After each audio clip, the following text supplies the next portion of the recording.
She is a chairperson and she is from Bangladesh, and she is also vice president of Bangladesh Institute of Chartered Accountant. So welcome, Maria. Thank you. And we also have, Charmi Shah, who is a chartered accountant practicing. She is going to be moderator for, today's program. We also have CA Shanu Goyal, again a chartered accountant working with the, ICAI. She is the secretary for this particular committee, along with Ruchi Gupta and other members of this particular committee. So this is the panel. Very soon we'll be joined by our president, Mr.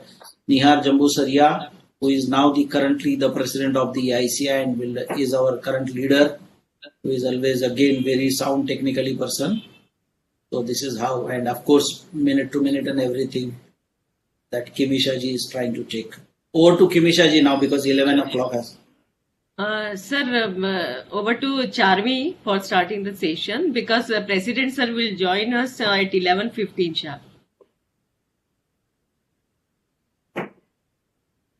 So are we live? Please confirm. Please confirm.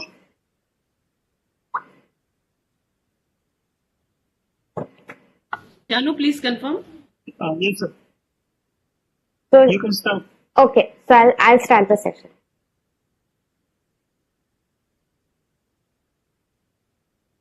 Today, the sun is bright, but not as bright as the faces of our dignities of our CA profession, present and the speakers of the day. With this, a very good morning to one and all.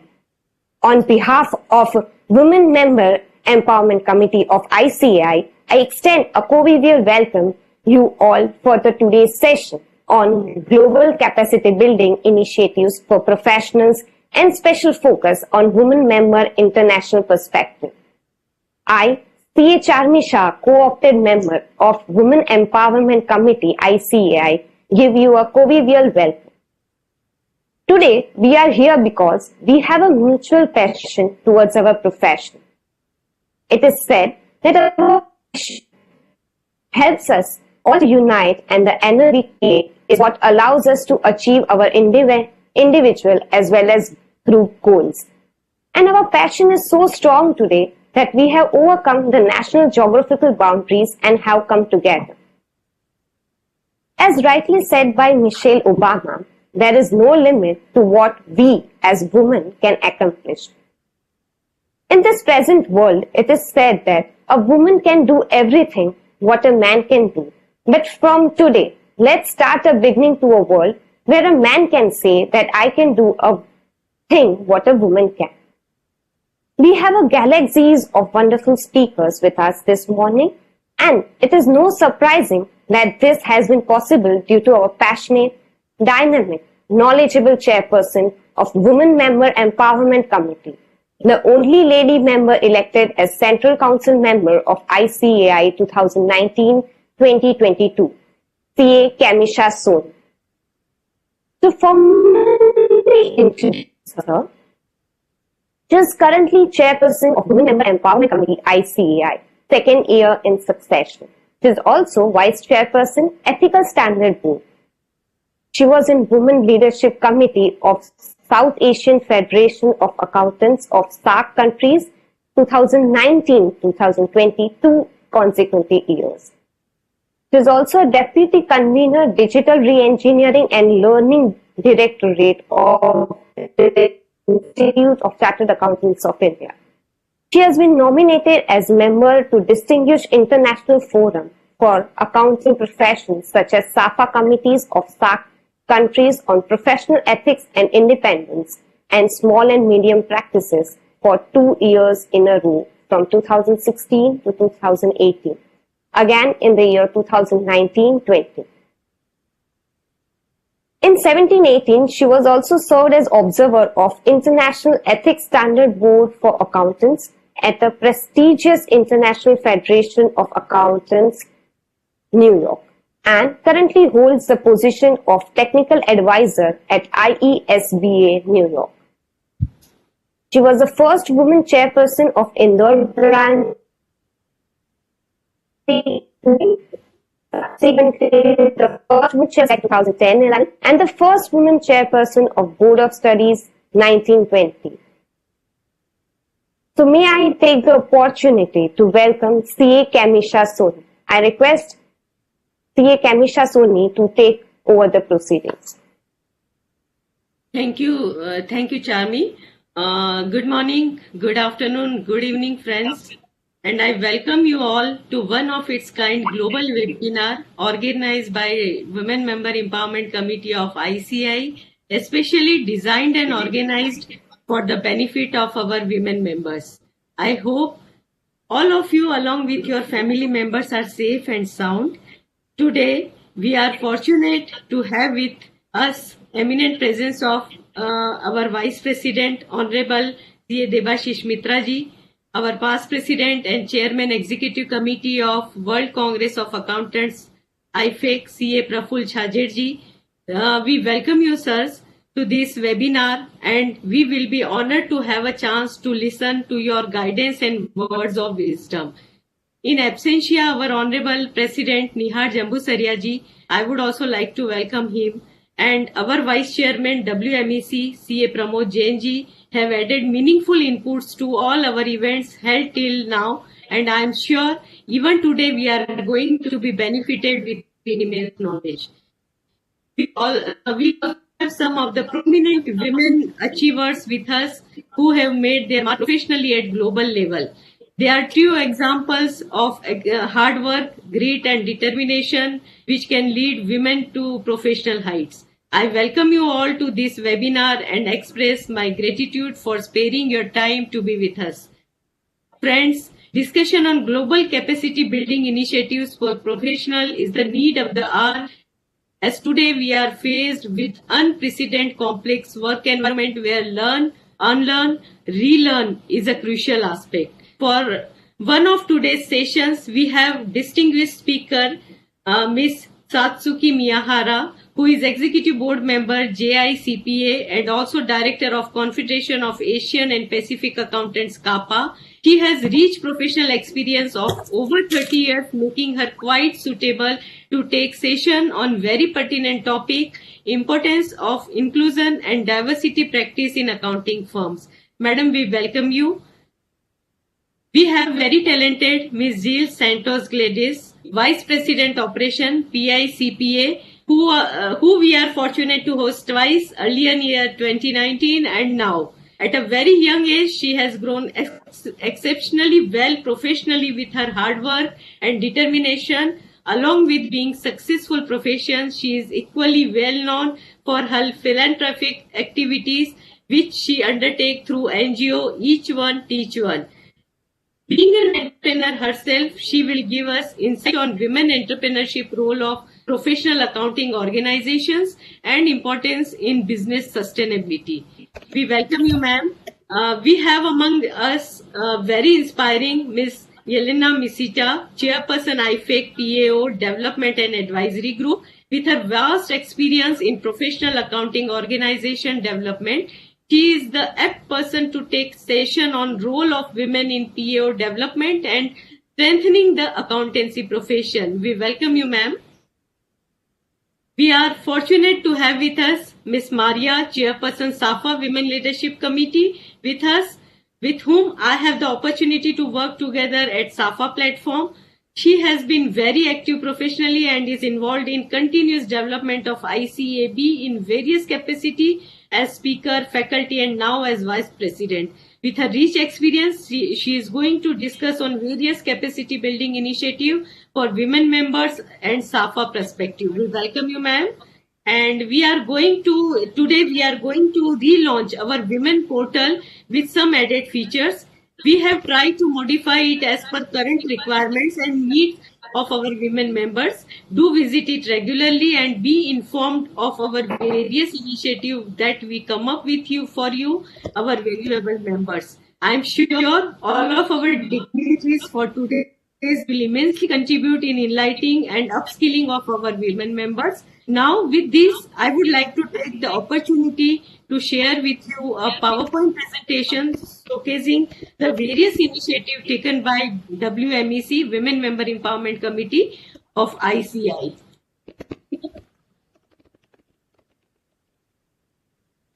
my PPT is visible? Yes, ma'am.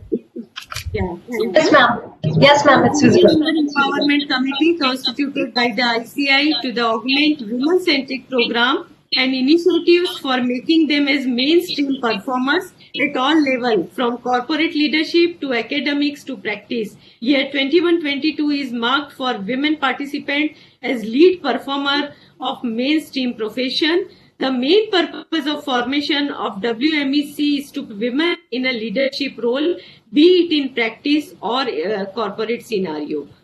So about the women strength in chartered accountancy profession, as on date we have 88,475 women chartered accountants, which account for an impressive 27% of the total member base, and also 276,836 girl student, which account for an impressive 42% of total student base. About our Women Member Empowerment Committee theme, the overall theme, as you can see on screen, is Women Empowerment for Inclusive Growth. For overall empowerment and inclusive growth, the participation of women is needed in the economic front too. So women participation in accountancy and commerce certainly enhances the economic status of the nation. And this year we have specifically designed theme for the year 2021-22, Digital Empowerment for Better Tomorrow. Dear members, I am a great believer in the power of technology to make work-life balance better for everybody in the profession. So we have designed this program keeping in mind that we help our members update themselves on the technology front, and for the same we continually design and hold workshops on updating relating to technology and digital world. And focus area for this year, as you can see through this screen, about this year we will be the following, which you can see on screen. Today's challenging time, the Women Member Empowerment Committee of the ICAI is constantly making effort to upskill and come out with capacity building initiative for our members. So these are certain areas what we have designed for this year. We have started this success stories of women member. Really, we got an amazing response from the members. Till date, we have received a number of stories from women all over the country. This success story have already been featured on our women portal of ICAI. We will also be beginning to make videos for the same. Second, about one of our major initiative is a dedicated women portal, which provides our members a medium through which they can post their requirements and can explore flexi working options available for them. It also aims to provide a common platform to our members to update their knowledge and share their views and concerns. And about the redesign and revised our women portal will be presented by our Vice Chairman Pramod Jain sir shortly. Regarding about our customized training program, we have designed 360-degree learning of core areas of practice for those chartered accountants who want to start their own practice and have taken a break from their career, and those chartered accountants who are in industry and corporate and they want to start their own practice. So we have designed this program, and through this program we are also providing professional opportunity and platform for connecting other CA firms. So this specific design program we have developed, and content of this program is obviously in India, specifically taxations field, accounting standard, auditing standard, companies act, corporate law and other ethical code of ethics also. So this is the customized training program we have designed for our female chartered accountant. Next program what we have designed is because of many female CAs are facing so many issues related to work-life balance. This program or work-life balance helps them in honing a multitasking skills by providing tips and help to manage work as well as personal life. Its course content are as what you can see on the screen. These are some screenshot of our programs. About professional opportunity, dear members, with the aim to empower our women member, WMEC covers professional opportunities for women members in each virtual CP meetings, webinar organized by WMEC, and intend to cover around 100 such professional opportunity in diversified field. Till now, we have covered professional opportunity in insolvency, valuation, arbitration, mediation, conciliation, CSR, etc. We are also encouraging entrepreneurship program also, and we have also compiled all professional opportunity in one publications quick insight book, and this is also uploaded on our women member empowerment portal. And also, as part of the initiative of WIC, we have identified emerging areas for upliftment of women members wherein they can contribute their services to ICAI for their professional growth.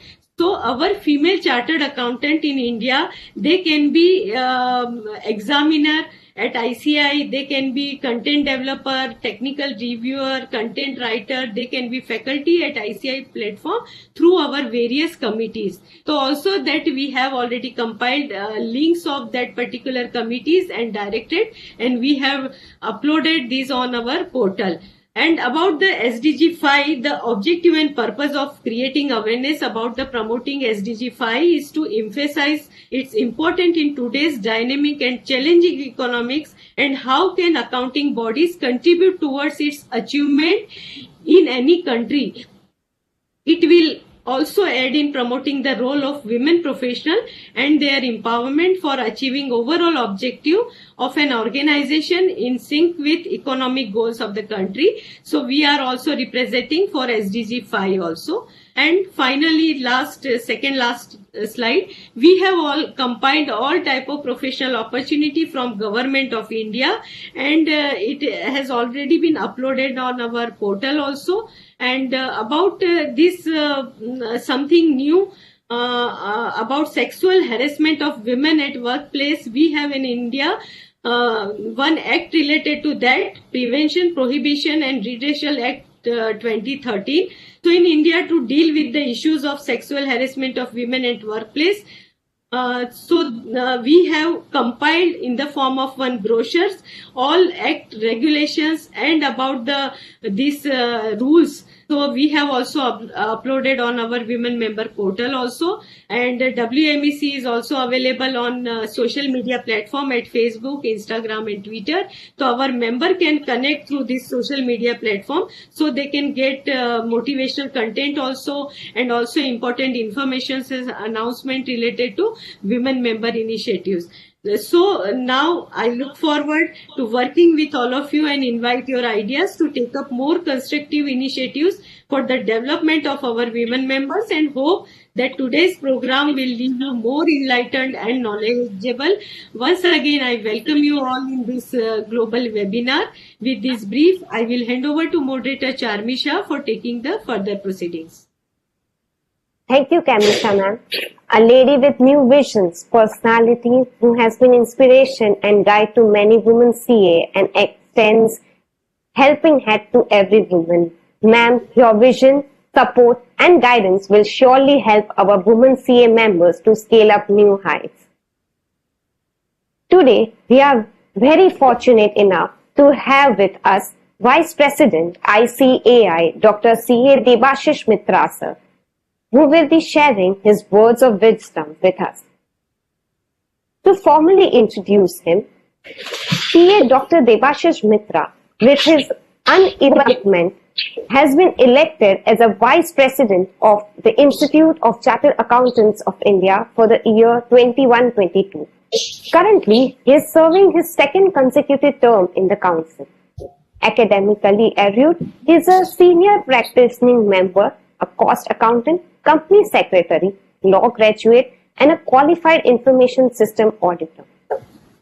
With his keen interest in academic research, he has also attained doctorate.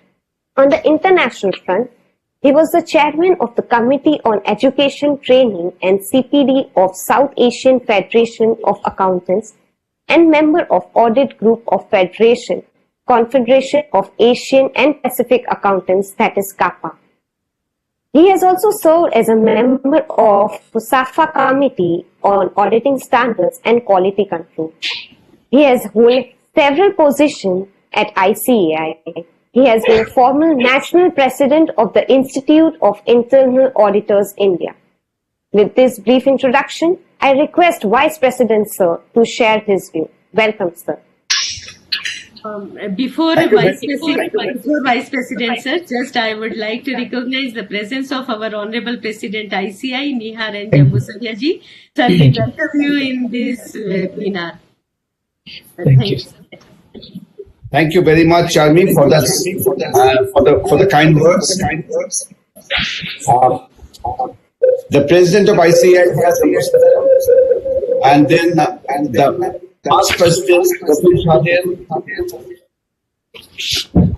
Soni, my council colleague, Pramod Jain, my council colleague, and the beautiful ladies who I see on the screen, Jelena, Maria, Satsuki, Jill, and to everybody else here, good morning from India and good day to all of you. I am very happy to note that the Institute is organizing this program for capacity building of the women members. And when Kimisha Soni, my council colleague, was telling all of you about the Institute, you see, let me just add a few words that we are the second largest accounting body in the world.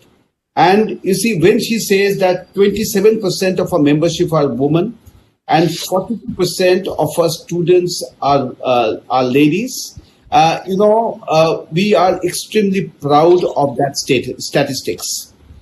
At the Institute, we are doing everything possible to see that the women members and students get the maximum encouragement, they get maximum support from the infrastructure of the Institute and from the leadership of the Institute.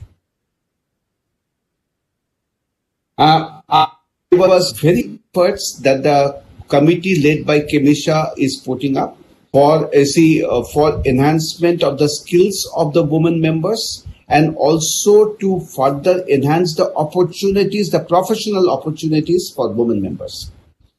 Just before this meeting, I was we have where we encourage or have programs from the insolvency professionals. And there I was just encouraging the lady members that they should take up these newer areas like insolvency. You can be an insolvency professional. I was encouraging that there. I can see Pramod Jain on the screen. He's the vice chairman of the committee, but he's also very good in corporate laws. And Pramod Jain, I can see him smiling. He will agree with me that in the Companies Act, in the Indian Companies Act today says that for certain categories of companies, you need to have women directors. So even in the Indian corporate governance system, this idea that women should play a very important role in corporate governance has been duly embedded. At the Institute, we have just recently, introduced this network guidelines. So what we do is this: we want that smaller firms should come together and form a network so that they can provide, services which could be of a bigger scale.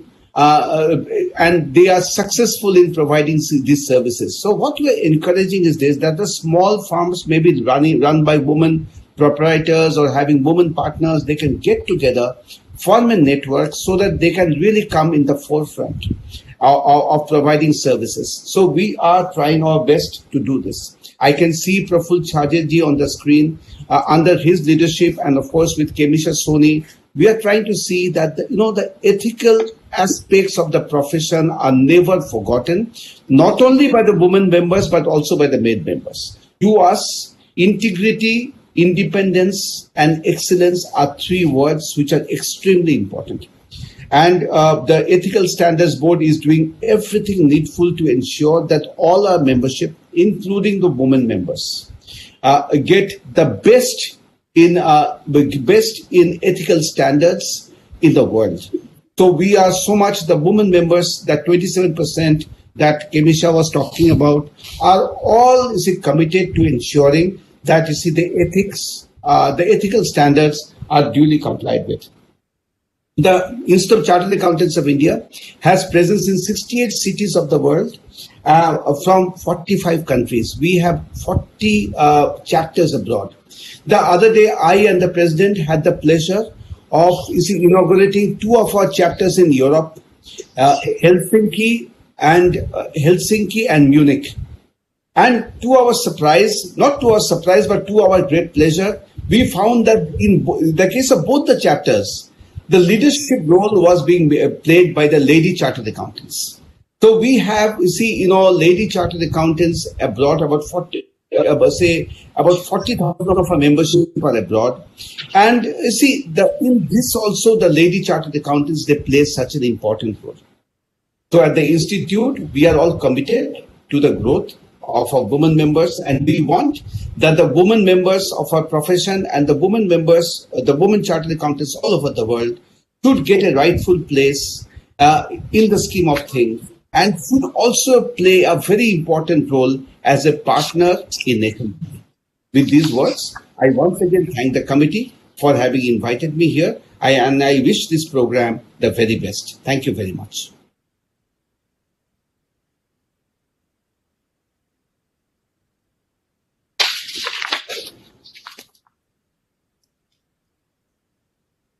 You are on mute, perhaps. Unmute yourself.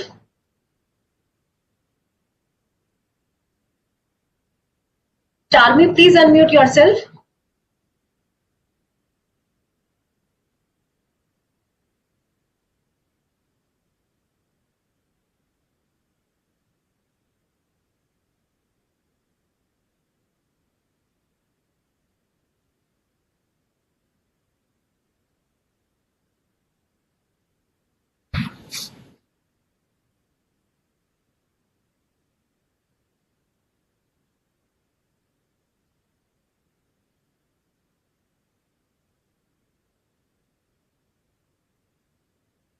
Maybe she's having some issues.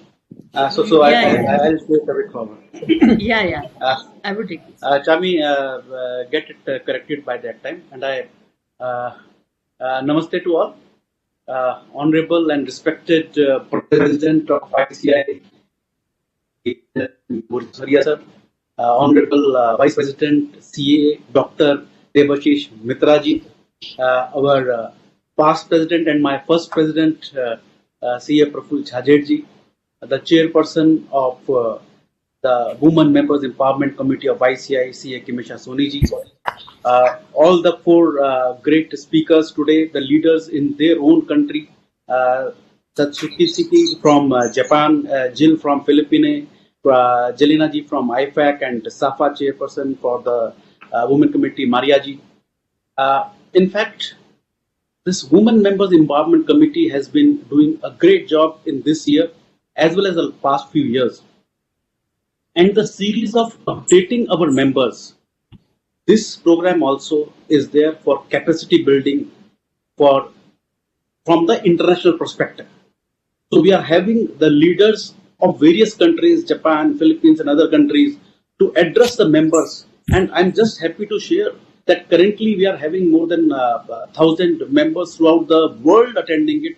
Apart from all parts of India, we're having members from US, France, New Zealand, Singapore, Sri Lanka, Japan, Netherlands, UAE, Muscat, Nepal, UK, South Korea. So all parts of the world are witnessing this program.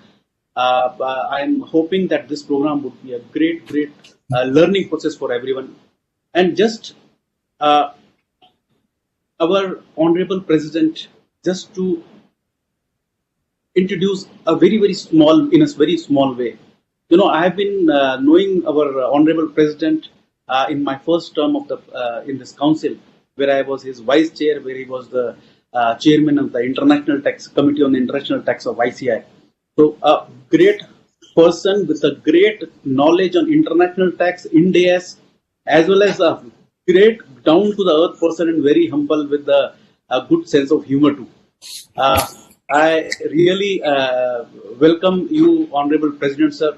And one of the initiatives which our chairperson told about the revamped website of ICAI, the new features therein, which would be dedicated to the members today by our Honorable President. So I'll request our Honorable President to give his keynote address today and also inaugurate this revamped website. Over to you, President, sir. Thank you, Pramodji.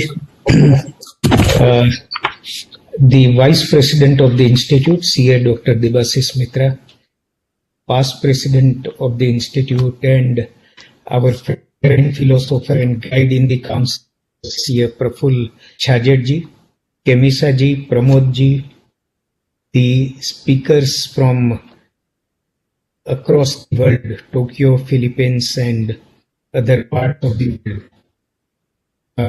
Good morning, good afternoon, good evening. I think in Tokyo, afternoon, but Philippines and other countries I have not checked. So, but thanks to this virtual mode of interacting, that whatever be the time zone, whatever be the area in which we are stationed, we are able to communicate and really share our knowledge and collaborate in our efforts to share knowledge and take the profession forward. When this particular webinar is dedicated to global capacity building initiatives, I think let us go back to some years back when we felt that women have some disabilities and they are not able to run around and take up some jobs.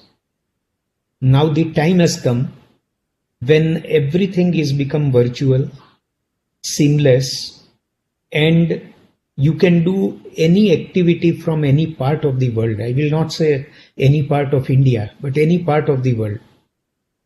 Time has come when women don't have to worry about any other limitations that they may have.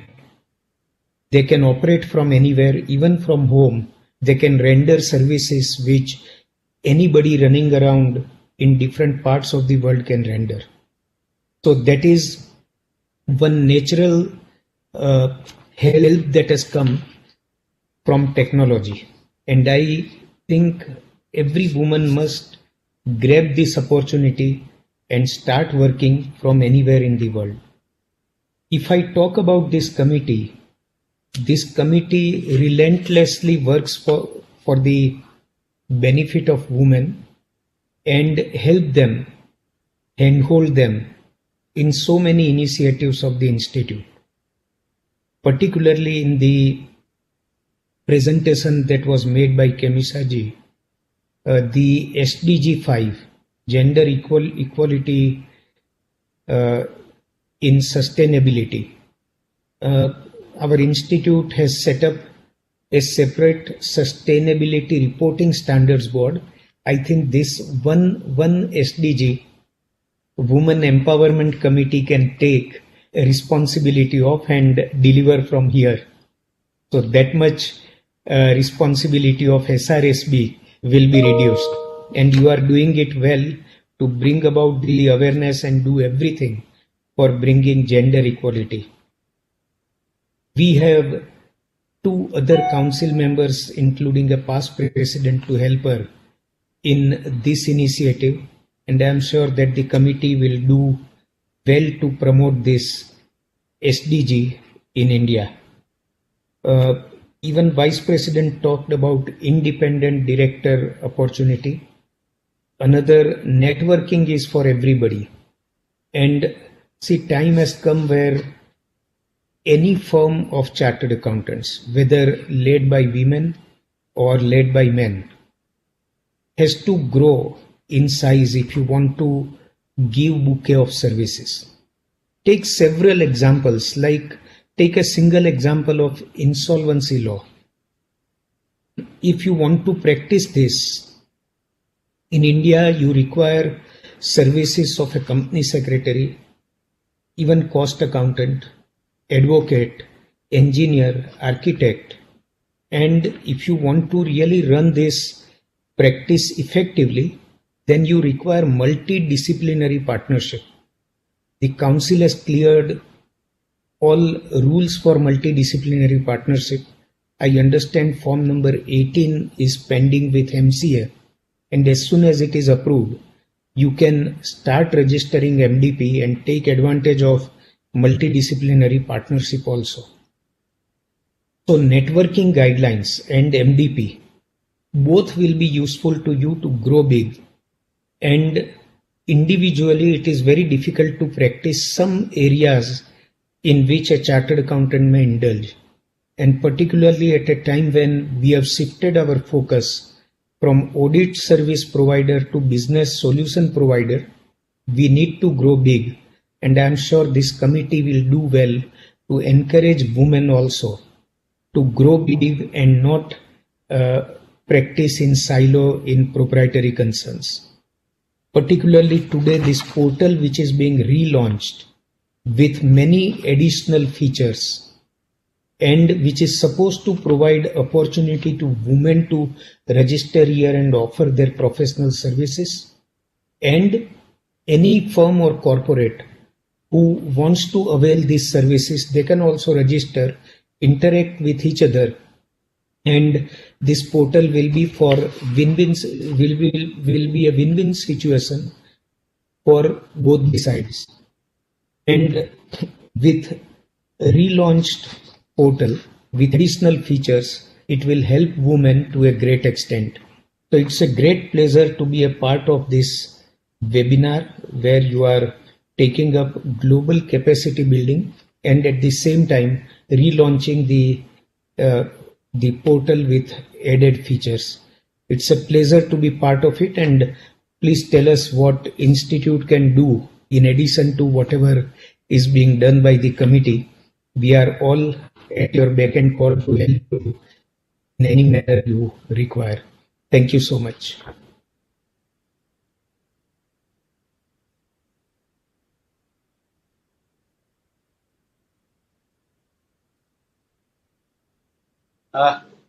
This is the website which President Sir has dedicated to the whole women, specifically for the women's members, where the resources are there for job seekers as well as employers. So currently, if you see the latest jobs which are there, it would be available out here. And also links to various ICAI Benevolent Fund, Women and Child Development Ministry, Startup India, Digital Learning Hub, all are available, and various other initiatives by the WMEC would be updated on the later on a regular basis. So insight from independent directors, again, very good updation out there which is going on.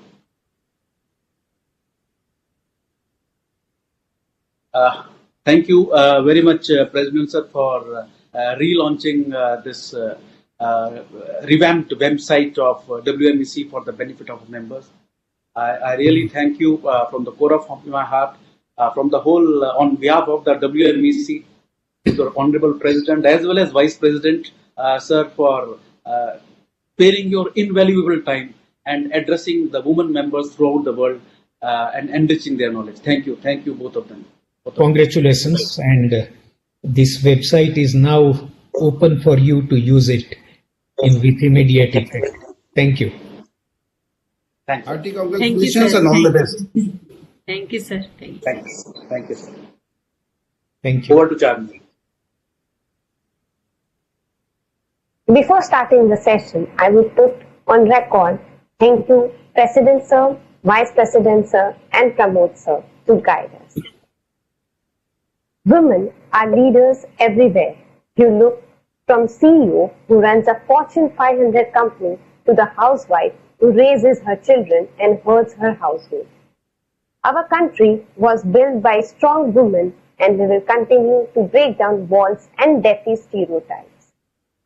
Today, we have with us such 4 strong women with us who have infinite the geographical limits to guide and empower us. I, on behalf of ICAI, take this pleasure to welcome our speakers for the day, Satsuki Miyahara, Gabriel Jill Santos, Elena Misita, and Maria Hollauder. Moving on to the first session on importance of inclusion and diversity practice in accounting firm by Ms. Satsuki Miyahara. To formally introduce her,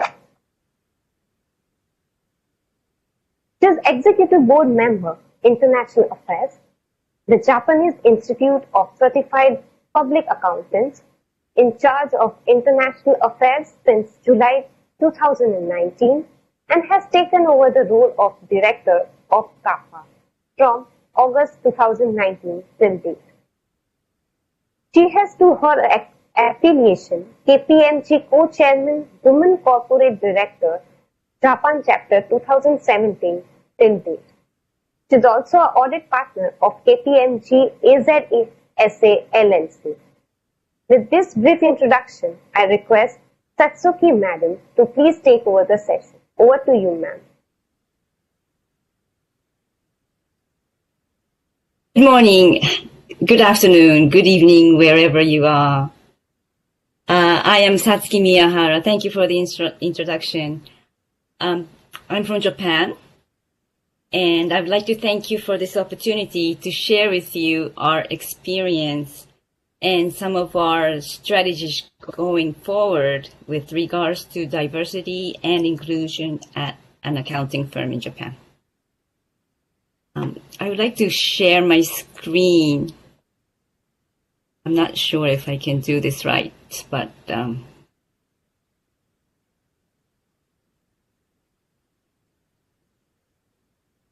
I hope you can see my screen. Yes, we are able to see it. Okay, thank you. So, just to introduce myself, I am an executive board member of JICPA, director of CAPA, KPMG audit partner.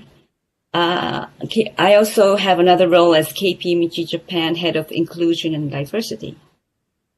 And outside of my professional career, I live in Tokyo with my husband, my two sons who are college students, and also my father-in-law. So that's kind of who I am.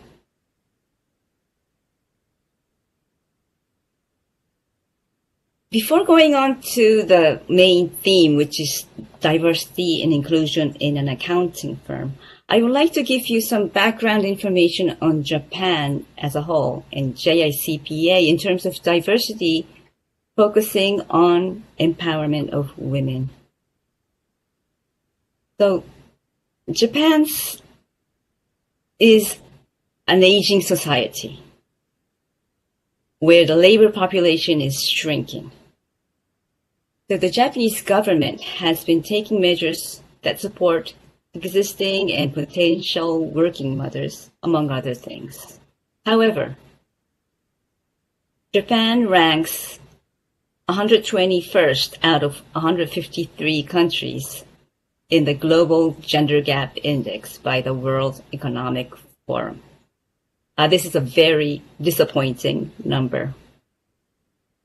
The two areas where Japan is lagging far behind are political representation and economic gender gap. In the business world, only 15% of senior and leadership positions are held by women, and income for women in Japan is about half that of men on average. As for the CPA profession, the number of females sitting for the CPA exam is relatively small, and I will show you the numbers in just a moment. In addition, after entering the profession and working for some years, a portion of them find it difficult to balance work and family life, and they deregister their qualification, which usually does not happen for men. In order to change this situation, JICPA began taking actions several years ago, and these initiatives were accelerated by the former President and Chairperson of JICPA, Aiko Sekine, who was the first woman to hold this position.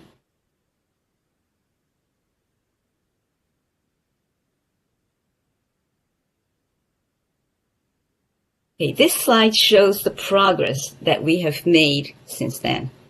In 2016, the percentage of women within the number of people passing the CPA exam was only 21.3%. And this was about the same when I entered the profession 30 years ago. So it was always around 20%. But it has now grown to almost 25% in 2020. And as for the CPA registrants, the ratio has increased from 13.7% to 14.5%. By the way, this slide also shows comparable figures for other professions such as doctors, lawyers, and tax accountants. And you can see that the low percentage of women is a common issue. Okay, how did JICPA get here anyway? In 2017, JICPA established a Council for Active Promotion of Women CPAs. Current activities include holding events for female students and workshops for female accountants. And these are organized and coordinated with local chapters throughout Japan. Also, JICPA has set targets regarding women CPAs, and the Council monitors these KPIs. We are aiming at, number one, increasing the percentage of women passing the CPA exam to 30% by 2030. And number two, increasing the ratio of female members and associate members to 30% by 2048. And this is the year that marks the 100th anniversary of CPA system in Japan. And so far, we are expecting that these targets can be achieved. So this is where we are right now. We are making progress, but the change is very slow and there is much more that needs to be done.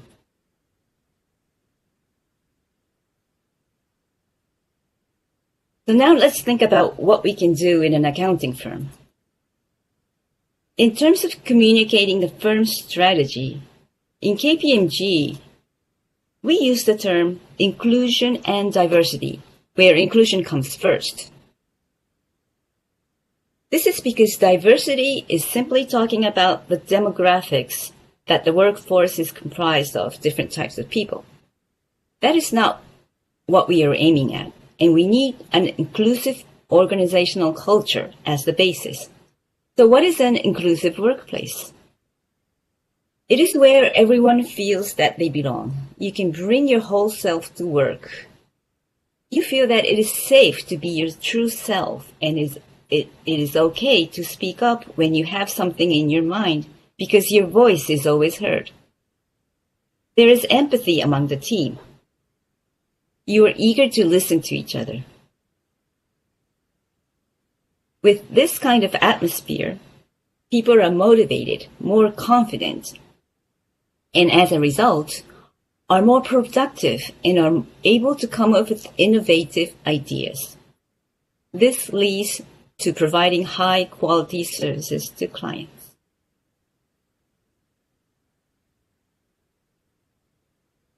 So why diversity and inclusion is important for an accounting firm?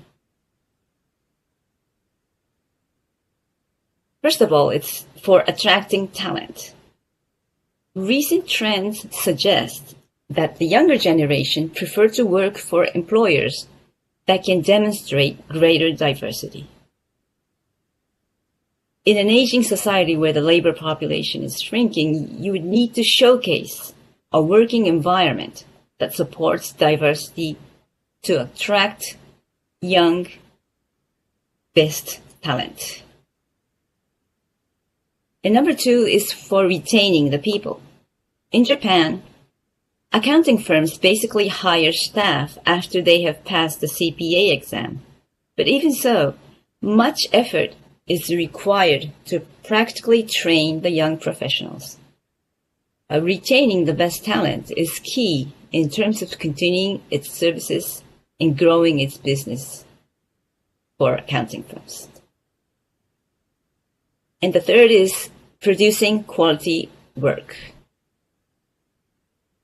In a world where digital transformation is a must, even for accounting firms, and firms are expected to be specialists of not only financial statements, but other types of reporting, such as non-financial information in sustainability reporting. Accounting firms are hiring not only CPAs, but more specialists with various different backgrounds. We need an inclusive atmosphere where different ideas and active discussions are encouraged for innovative ideas to come up and best decisions are made.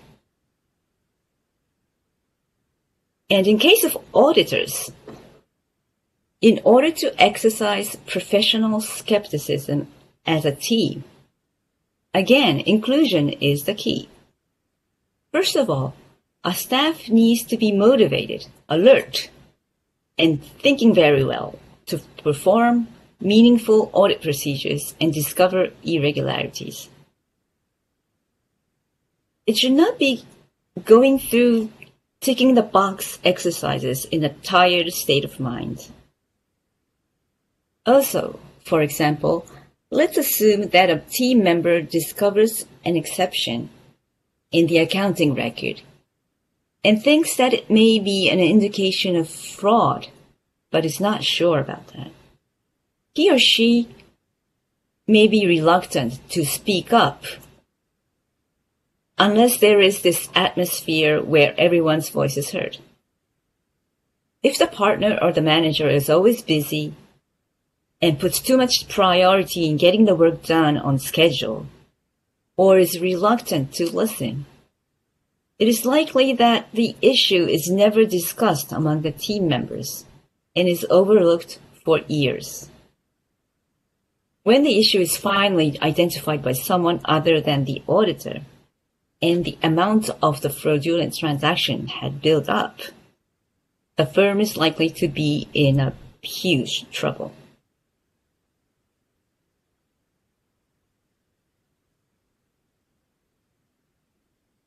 Okay.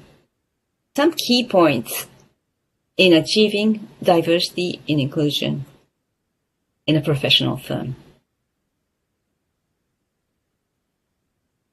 First of all, tone at the top is required to set the atmosphere of the organization. In addition to the leader addressing the importance of diversity and inclusion in formal messages, it would be very effective if he or she shows understanding and empathy when having casual conversations or in dealing with everyday business matters. So for us working in this area, taking time to provide input on diversity and inclusion topics to the leaders from time to time is very much worth it. Also, inclusive leadership is something that we would like to see not only at the top management level. It is everyone's business. The first step is this is very simple, but to know each other. In these days, where most communications are just online, it is somewhat difficult because we cannot have a drink after work, nor chat in the coffee room or in the hallways. So, implementing structures for communications, such as online sessions over lunch, or making small group gatherings for people with common interests outside of work. These small tips have proven to work well. For an organization that provides professional services, such as an accounting firm, you need to be trusted from the client. And when working as a team, trust among the team members is important to maintain the quality of work. Another aspect is making sure that minority groups, and this includes women, get represented not just at an appropriate ratio in the entire workforce, but also at different levels of seniority, such as managers, partners, and the leadership team. This does not happen in a year or two because you need to strengthen the pipeline. But making continuous efforts and showing it to the people at the same time is helpful for wider acknowledgement. One thing to keep in mind is that representation of minority groups at different levels is not only beneficial in terms of building confidence within those minority employees, but it leads to making better decisions. Different perspectives are considered for decision-making at various levels, such as individual teams, divisions, service groups, or at the firm level.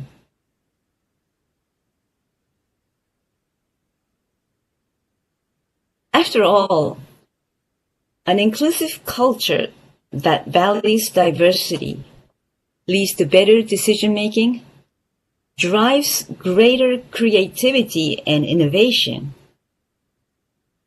better meets the needs of our clients, and is more motivating for our people. In concluding my presentation, I am hoping that there comes a day when no one talks about empowering women anymore, and older people, which will be us, recall of those days when this was a hot issue with a smile of victory. Thank you very much for listening.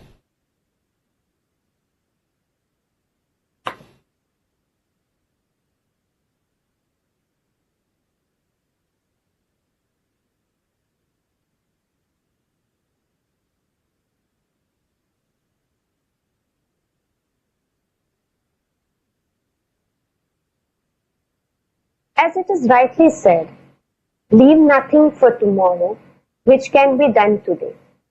Thank you, ma'am, for your words of wisdom, and it will be surely followed by many in their endeavors to contribute more. Please accept our heartfelt gratitude for sparing your valuable time for our members and making us aware on diversity practice in accounting firms.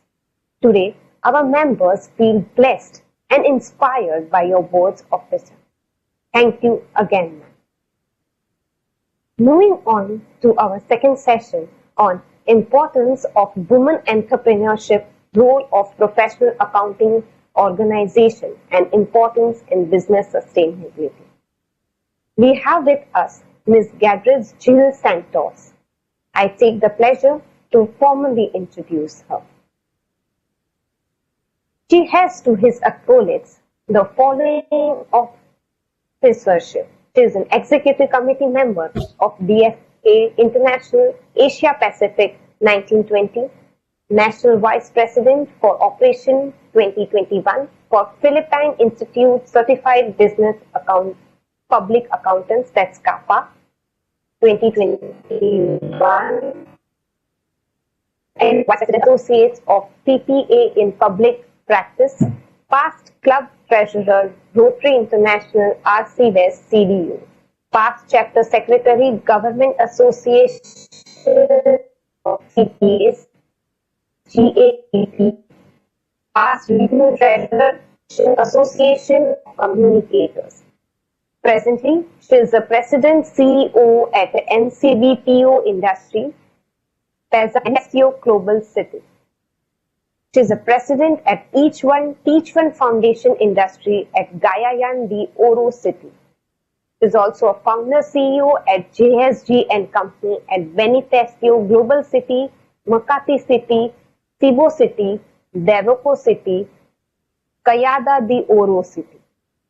She has won several awards and recognition like Asian Woman Entrepreneur, in year 2019 by Thailand's Ministry of Social Development and Human Security and Asian Women Entrepreneur Network.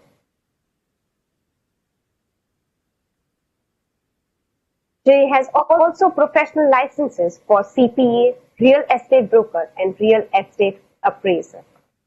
With this brief introduction, I request ma'am to take over the session. Thank you very much, Charmy ma'am, for that very kind introduction.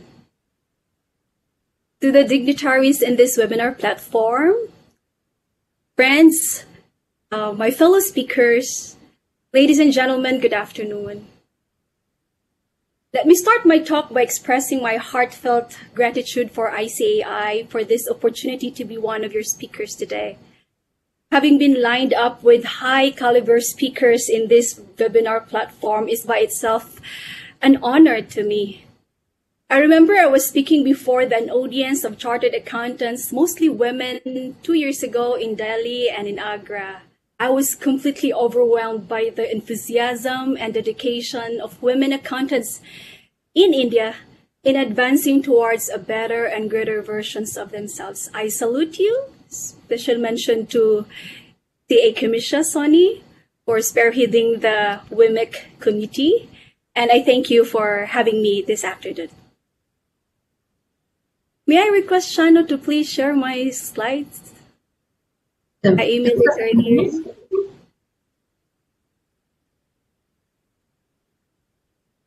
Shana? Is it okay? Yeah.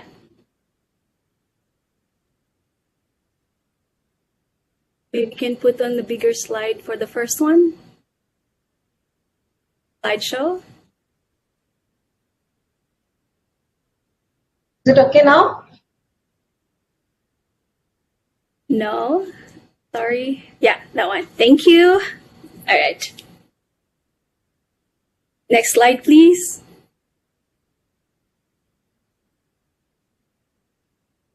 So I'm tasked today to present to you Women Entrepreneurship, Role of Professional Accounting Organization, and Importance in Business Sustainability. Key highlights of my presentation or my discussion this afternoon would be the following. I'll speak a bit on introduction and then on women entrepreneurship and enabling laws in the Philippines. And the women entrepreneurship landscape in the Philippines before I moved and jumped forward on PICPA, which is the Philippine Institute of Certified Public Accountants, the professional accounting organization in the Philippines, and its initiatives on women entrepreneurship. And last but not the least, on the importance in business sustainability. Let me start with an inspiration with this statement that there is no force more powerful than a woman determined to rise. We have a common goal and we have a common purpose why we are all gathered here today. And that is we as women, we want to rise together.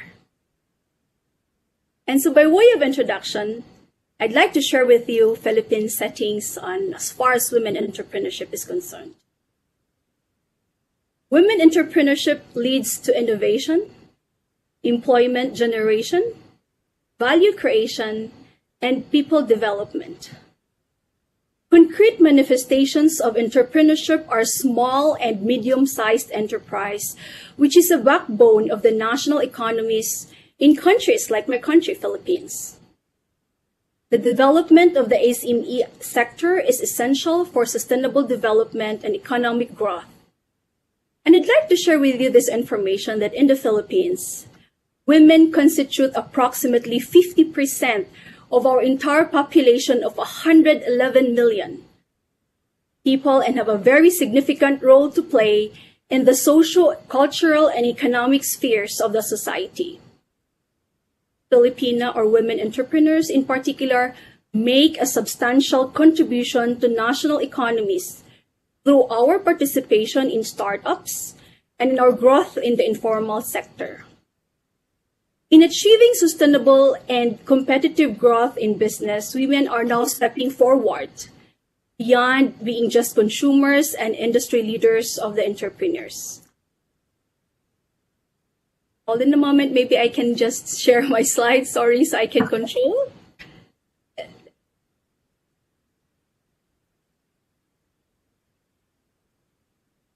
Should I stop think- my screen share?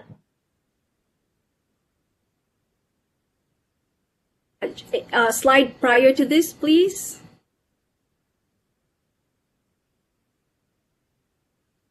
On number 1 on introduction, please. Apologies for that. So in my country, women-owned SMEs or small and medium enterprises are growing at a faster rate than the economy as a whole.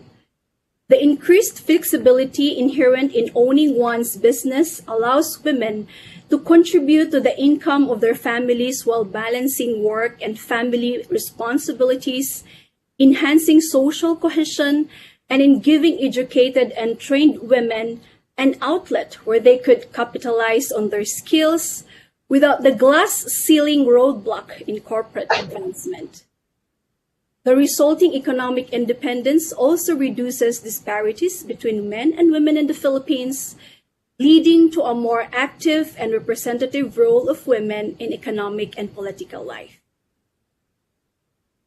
Next slide, please. I'd like to share with you women entrepreneurship and enabling laws in the Philippines. We are backed by Civil, Labor, and Family Code. We have a law that speaks on Women in Development and Nation Building Act. We also have Magna Carta Law and the Comprehensive Agrarian Reform Law. And let me share you some tidbits of this enabling law supporting women entrepreneurship in the Philippines.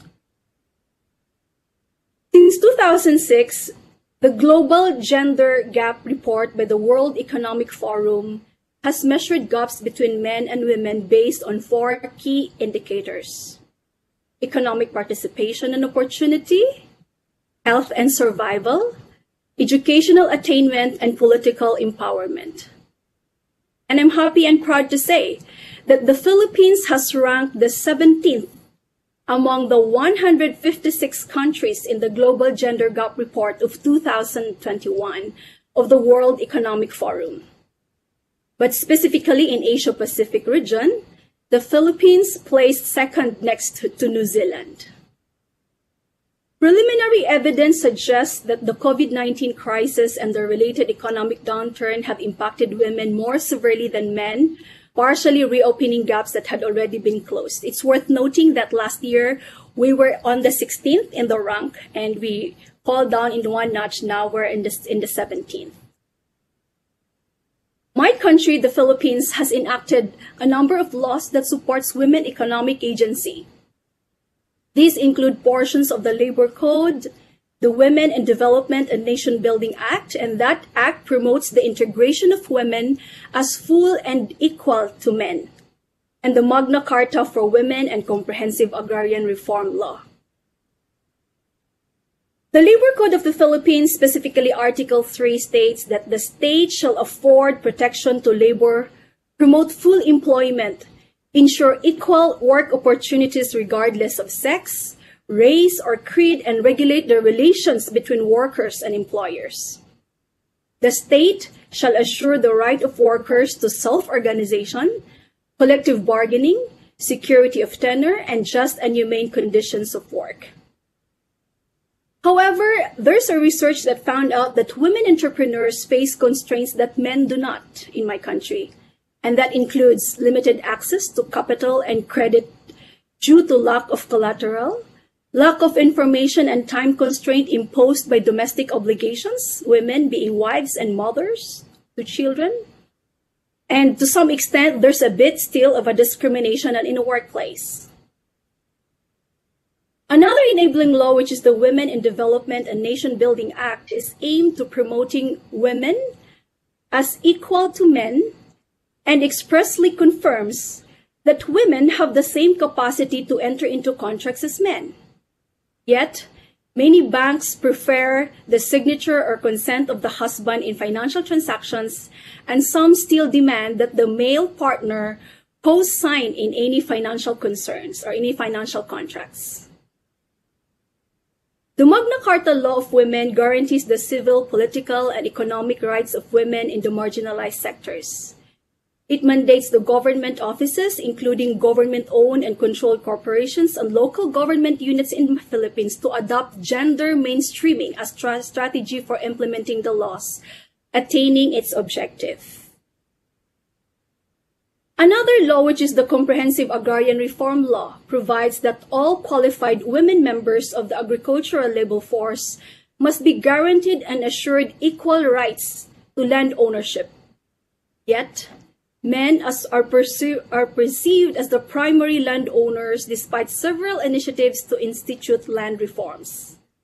In addition, within the Muslim community in the Philippines, because we know for a fact that we have a number of Muslim people in the country, family relations are governed by the Code of Muslim Personal Laws, and Article 36 of that code requires views to obtain the husband's consent to acquire property and use of land during the course of marriage. Though there are no legal obstacles for women, getting a loan can also prove challenging. This is particularly true where banks require borrowers to pledge their home as a collateral, and women who tend to lack such assets are placed as a disadvantageous position because by then, women or the wives have to secure confirmation from the husband. And there is at least instance of the prevailing marital arrangement limiting women's rights, and there are generally no restrictions on who can be a guarantor in case of a married woman. Another provisions of our enabling law is on the Civil Code, and there's a note that I'd like to share with you, interestingly, that the Philippines is the only country in the world other than the Vatican City where divorce is not legal. We don't have divorce in the Philippines, we only have civil annulment. The civil annulment, however, is a very long and tedious process where each party must show the psychological incapacity to perform the obligation of marriage. And if that is granted, renders the marriage void from the start, even if children were born from the union. Any major purchase made would be considered conjugal property, and in reference to ownership of real or movable property, Article 96 of the Family Code states that in case of disagreement, the husband's decision shall prevail. Although the Philippines performs well on most highly level indicators of gender equality, deeper investigation reveals that many women still in the Philippines are succeeding in the face of significant constraints imposed by prevailing social norms and, as presented earlier, imposed by enabling laws. Now let me take you to women entrepreneurship landscape in the Philippines. Next slide, please. As it can be seen in the slides, we have here a presentation where female versus male entrepreneurs in the Philippines.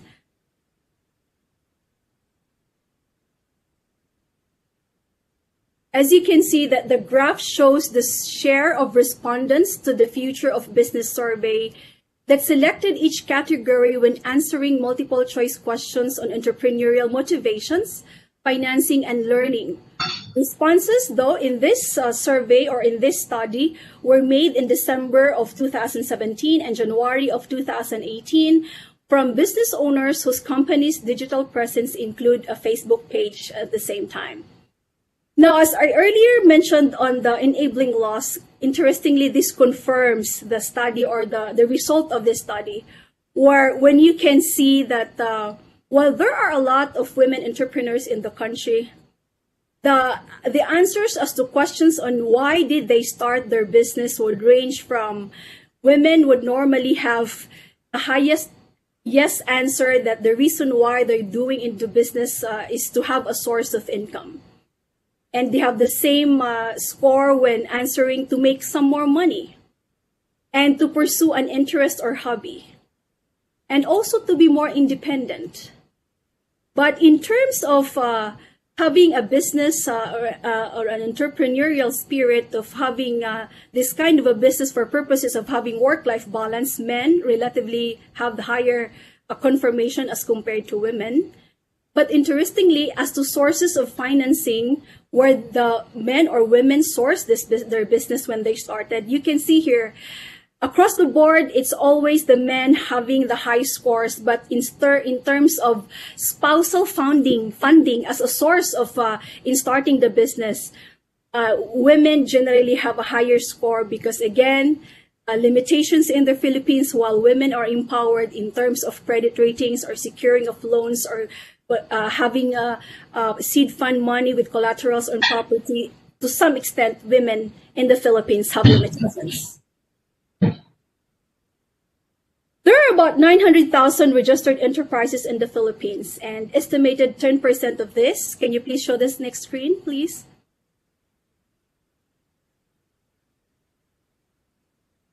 And in terms of business size landscape in the Philippines, less than 1% would be the medium enterprise.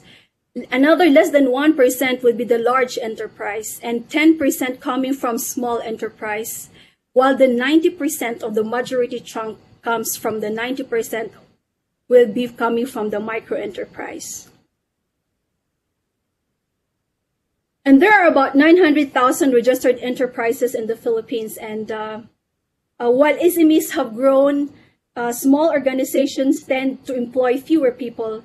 The collective contributions of SMEs to employment in the country is very, very significant, and that's well recognized. And in fact, SMEs accounted for around 32% of the jobs in the Philippines, whereas the 38% are coming from the large enterprise. Next slide, please. And when we speak of women SMEs in the Philippines, we normally refer to businesses where 51% of ownership is held by a woman or women, and that where 20% of ownership is held by a woman or women, when a woman holds a major leadership position in the company, such as but not limited to being a CEO or president or vice president, and where 30% of the board of directors is composed of women. If these fall within the criteria, we tag them as women SMEs. And based on the available data, it is estimated that there are around 28,000 women SMEs in the Philippines, comprising around 1/4 of the entire SMEs in the country. And study shows that what women SMEs tend to employ more women than business run by men, and therefore, there is a potential that an increasing number of women entrepreneurs in the Philippines will have an added effect of increasing the rate of paid employment among women. And let's face the reality. Myself, as a woman entrepreneur, I am more likely to hire women employees in my company, and that holds true with the other women entrepreneurs in my country. Now, let me proceed to the PICPA initiatives on women entrepreneurship. I think this is the very key in here. I was just giving you a briefer as to, at a macro level, as to how women fare in the Philippines. And now on PICPA being our professional accounting organization in the Philippines, the initiatives of on women membership. I'd like to share that the professional accounting organization, PICPA, was founded in 1921 and is the accredited professional accountancy organization of the Professional Regulation Commission. Membership of PICPA in the Philippines is mandatory, and we have a lot of support system or support offices around the country.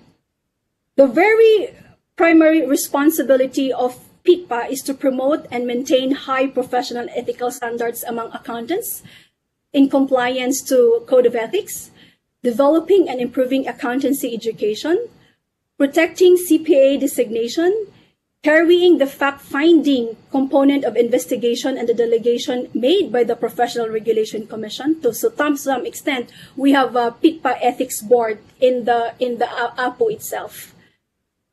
And then worth noting in the Philippines, because I get to study a lot of in a lot of countries how the accountancy profession are being laid down, and in the Philippines, PICPA as an umbrella organization, we have 4 sectors down under. So we are categorized into 4 different sectors. So for women, for CPAs who are into public practice, like the ones in the big firms, medium and small firms, We call them CPAs in public practice. And for CPAs who are into the CEOs, CFOs in the business industry, we call them CPAs in commerce and industry. We also have another sector for CPAs who are teaching, and we call them CPAs in education. And then the last but not the least are CPAs who are in the government service, and we call them CPAs in government practice or in a government service.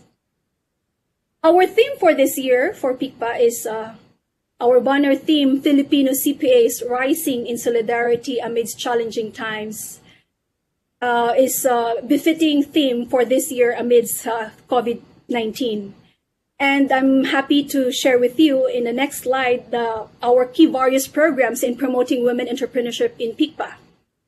I'd like to share the top three. Number one would be the holding of annual Women's Summit event. Number two is the capacity building strategies. And number three is the Big Sister Support Program on women in public practice. I'd like to take credence that my invitation to now talk last April 2019 in India, I was with Kimi. I learned about Women Member Empowerment Committee, and I brought that knowledge coming home to the Philippines. And so I was the founding chairperson of the same committee in the Philippines. So we have now the version and see the beauty how women supports each other and how women rise together.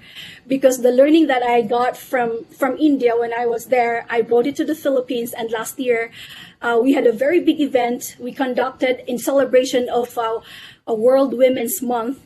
We conducted the first PICPA annual summit, and where we gathered the brightest and the highest caliber women leaders in the country in different fields, be it in the political arena, in government service, and in private service.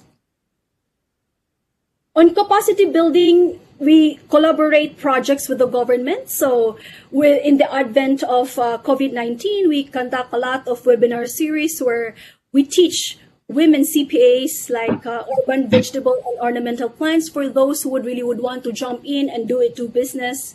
We also teach women CPAs on culinary skills and pastry demonstrations. And I tell you, we had overwhelming attendance of these women CPAs now trying to explore possibilities of building business on their own. On the Big Sister Support Program on Practice of Profession, I'd like to take credence on the big four auditing firms in my country. The CPAs in public practice, where I'll be the incoming national president come January of 2022. So we have this project where the big firms are mentoring, or they're like big sisters to small sisters, lady practitioners like me coming from a small firm or a medium firm. And we do this basically on technical aspect of handling or running the firm in the accountancy practice. Now, on the last slide, which is on the importance of business sustainability. Business sustainability, we all agree, is very important. A sustainable business, or what we call a green business, is an enterprise that has minimal negative impact or potentially positive impact on the global and local environment, community, society, or an economy. And so to speak, when we speak about business sustainability, we cannot help but think of the triple bottom line of every business, where we say people, planet, and profit. As Kimisha was earlier saying, I myself being an entrepreneur, I myself being a founder of a foundation, I made sure that in every business endeavors that I go through and I dive into, there's always a share where where myself and the organization can be very relevant to the society as a whole in aid of nation building. Now, on a personal note, let me share to you my story on how PICPA, the professional accounting organization, has played a vital role in molding me towards my personal journey to becoming an entrepreneur. Say, back in 2009, when I was the chapter president of the PICPA down south of the Philippines, I was yet connected with the government. I was then in the sector of CPAs working in government. And because of my active participation with all the activities of the PICPA, it's where I came to know that there is such a world as CPAs in public practice. And from then on, when I get to have fellow officers in the institute at the chapter level, where I get to be convinced that there's life after or outside the government service, that I can be and I can try putting up my own company by doing a practice of my own in my CPA license. And so that started it. And then almost 12 years now, the firm that I have started, a women founded firm, because I tell you, in the Philippines, even if women are empowered, it's still a male dominated industry in the Philippines. So, and history continues, and the rest is history, where to date I have 5 offices around the country, and where my firm is the member firm of an international organization with 430 member firms, with 500 offices in 96 countries worldwide. This is not to brag, but this is to inspire you that no matter how small you are and where you start, because I am a provincial lady, I came down south of the Philippines, and I've come into my practice in the capital city of Manila, and where I am now speaking before you today. And so to close my talk, I would like to share with you as a key takeaway that for women aspiring to become entrepreneurs, always remember that coming from your shell to start your own business, to take a bold move, is one move that you will never forget. Always remember that in women entrepreneurship, you will never lose. It would only be either you will win or you will learn. And let me end by expressing my big congratulations to men and women behind the success of this webinar. And I thank you again for having me here, and looking forward later when you threw some questions, and I would gladly answer those. Thank you. Back to you, Madam MC. Your journey is really inspiring, ma'am. The questions we will ask after all our speakers have completed their session. Thank you for making us aware for all the Philippine laws for the women. Wish you all luck for the PICPA event next year. And also, it's said that the best way to predict future is to create one. Thank you, madam, for enlightening our members and guiding them. The way you explain the intricacies, surely each woman and each participant would follow the same journey with confidence and encouragement. Thank you, ma'am. Thank you. Moving on to the next segment. For the first time, India has got the opportunity and privilege to host the 21st World Congress of Accountants 2022. It's honor for India, Indians, and the ICAI. Today, we are also privileged to have with us in this webinar Chairman, Executive Committee, World Congress of Accountants, CA Prafulla Chhaji, to share his views. To formally introduce him, CA Prafulla Chhaji, sir, is a past President ICAI 2019-20 and is presently Chairman, Executive Committee of World Congress of Accountants, ICAI Board. He is also a board member, director board member of CAPA, and a member of Professional Organization Development Group of ICAI. I take the pleasure to invite CA Prafulla Chhaji, sir. A warm welcome, sir. Sir, may I request you to ignite our audience with your thoughts and views. Thank you so much. Compliments to my two distinguished councillors, Kimisha ji, the chairperson, Pramod Bhai, the vice chairperson of this Women Members Empowerment Committee, the four distinguished our special guests who are with us to enlighten what is happening across the globe, especially with respect to the women members. We just heard Ms. Satsuki. She is from Japan, and you can understand when she was giving the statistics where, in a country like Japan where women are not coming to the forefront, she with her efforts, with her knowledge, actually now contributing not only in the Japan Institute of CPA, but also at the global level. She is a fellow board member with me in the CAPA, and I always, look forward for various suggestions that gives, for this entire regional bodies. So thank you, Satsuki, for being here. We recently heard now the Jill also, again, very, I can say a young girl, but with lot of dreams, lot of ambition. And last time when she was in India, we could heard her story that from a single person from her family, the first maybe a CPA or chartered accountant, she has actually built the network of the chartered accountants under her firm, and now doing great. And also she has taken the leadership position by becoming the vice president of the Philippines Institute. Now very soon we are going to hear Elena. I can tell you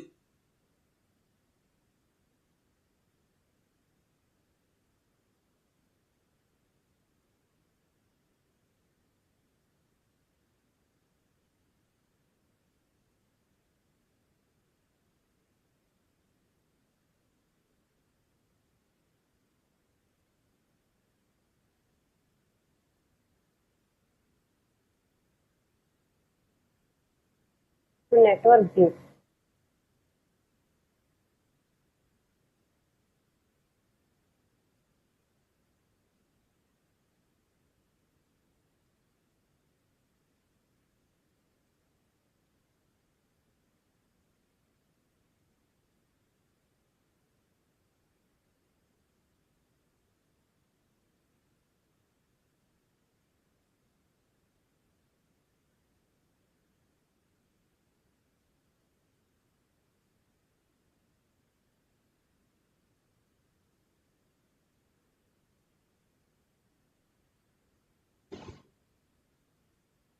I think, Charmi, we can request our next speaker. So meanwhile, yeah. I'll quickly complete. So I was talking about the leadership position. So Elena, with her as a role as the chairperson of the PODG, the very important group of the IFAC. In fact, not only she is empowering the various the individuals, but she has the responsibility of overseeing what is happening across the globe in the profession. So actually, she is one resource. She knows in the entire globe which institute is doing well, not doing well, which institute requires a lot of support in terms of capacity building, etc. So it is always great to have Elena on this particular platform, because yours is a really inspiring journey.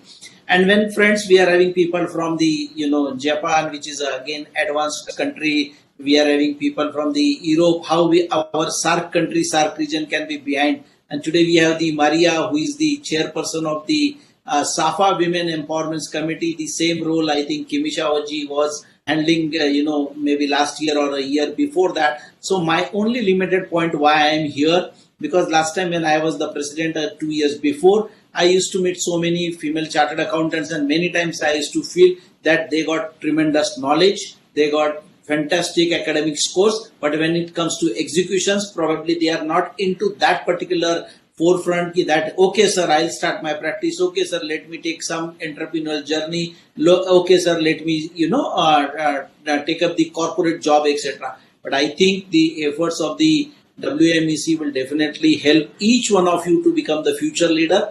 And before I close, as it is mentioned, in the year 2022 November, we are going to, the ICAI is going to host the World Congress of Accountants, and I look forward for a lot of support from each and every my women member chartered accountant who is in India. All to for the dignitaries who are here, let me also tell you, we got, as our president and vice president was telling, we got many international chapters, and they are headed by so many women Indian chartered accountants globally. And also in India, we got about 164 branches. In many of my branches, there are, either the chairperson or managing committee members are the women. So in India, things are also happening, but definitely my once again compliments to Kimisha ji and Pramod bhai for bringing this particular global webinar where we can actually, motivate all my distinguished female chartered accountants. Thank you for having me here. And again, we all are eager to listen to our further, panelists. Thank you so much. It's a different kind of thrill to do something new. All the best, sir, for your endeavors. May this go as a lucky charm that helps us health, joy, and prosperity. Moving on to the next section on role of women in PAO development and strengthening the accounting profession by Ms. Elena Mesita. Professor has already given us a lot about Elena ma'am, but to formally introduce her, she is the chair of ICAI PAO Development and Advisory Group, having been a member since January 2018, nominated by Union of Accountants, Auditors and Financial Workers of Federation of Bosnia and Herzegovina. She is a member of the board of UAAFWFBS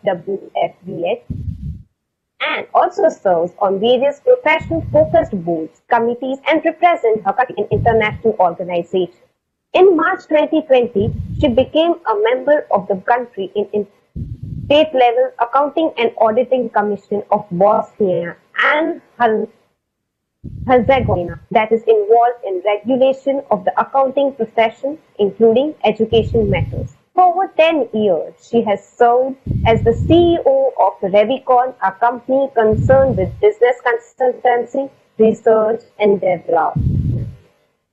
With this brief introduction, I welcome Elena Mesita to take over the session and guide our women members. Thank you. I appreciate the kind introduction. Thank you for inviting me to the Women Members Empowerment Committee webinar.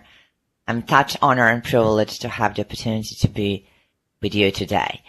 I will just ask Charmy, can you help me with presentation, please? I will do the screen share for your presentation. Just a minute. Thank you so much.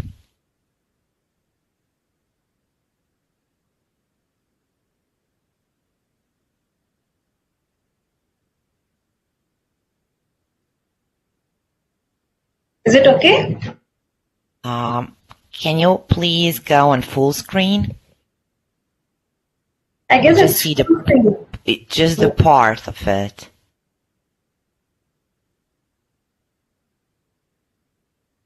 Maybe you can try and okay. Now we cannot see the presentation. Okay. Now it's okay? We don't see it. Actually, I don't. Just a second. Thank you.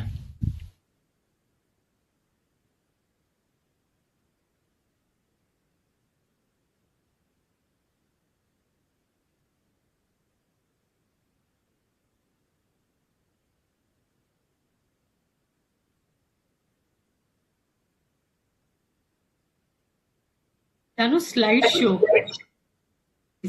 I've started slideshow and it's like full screen, showing full screen on my screen, laptop screen.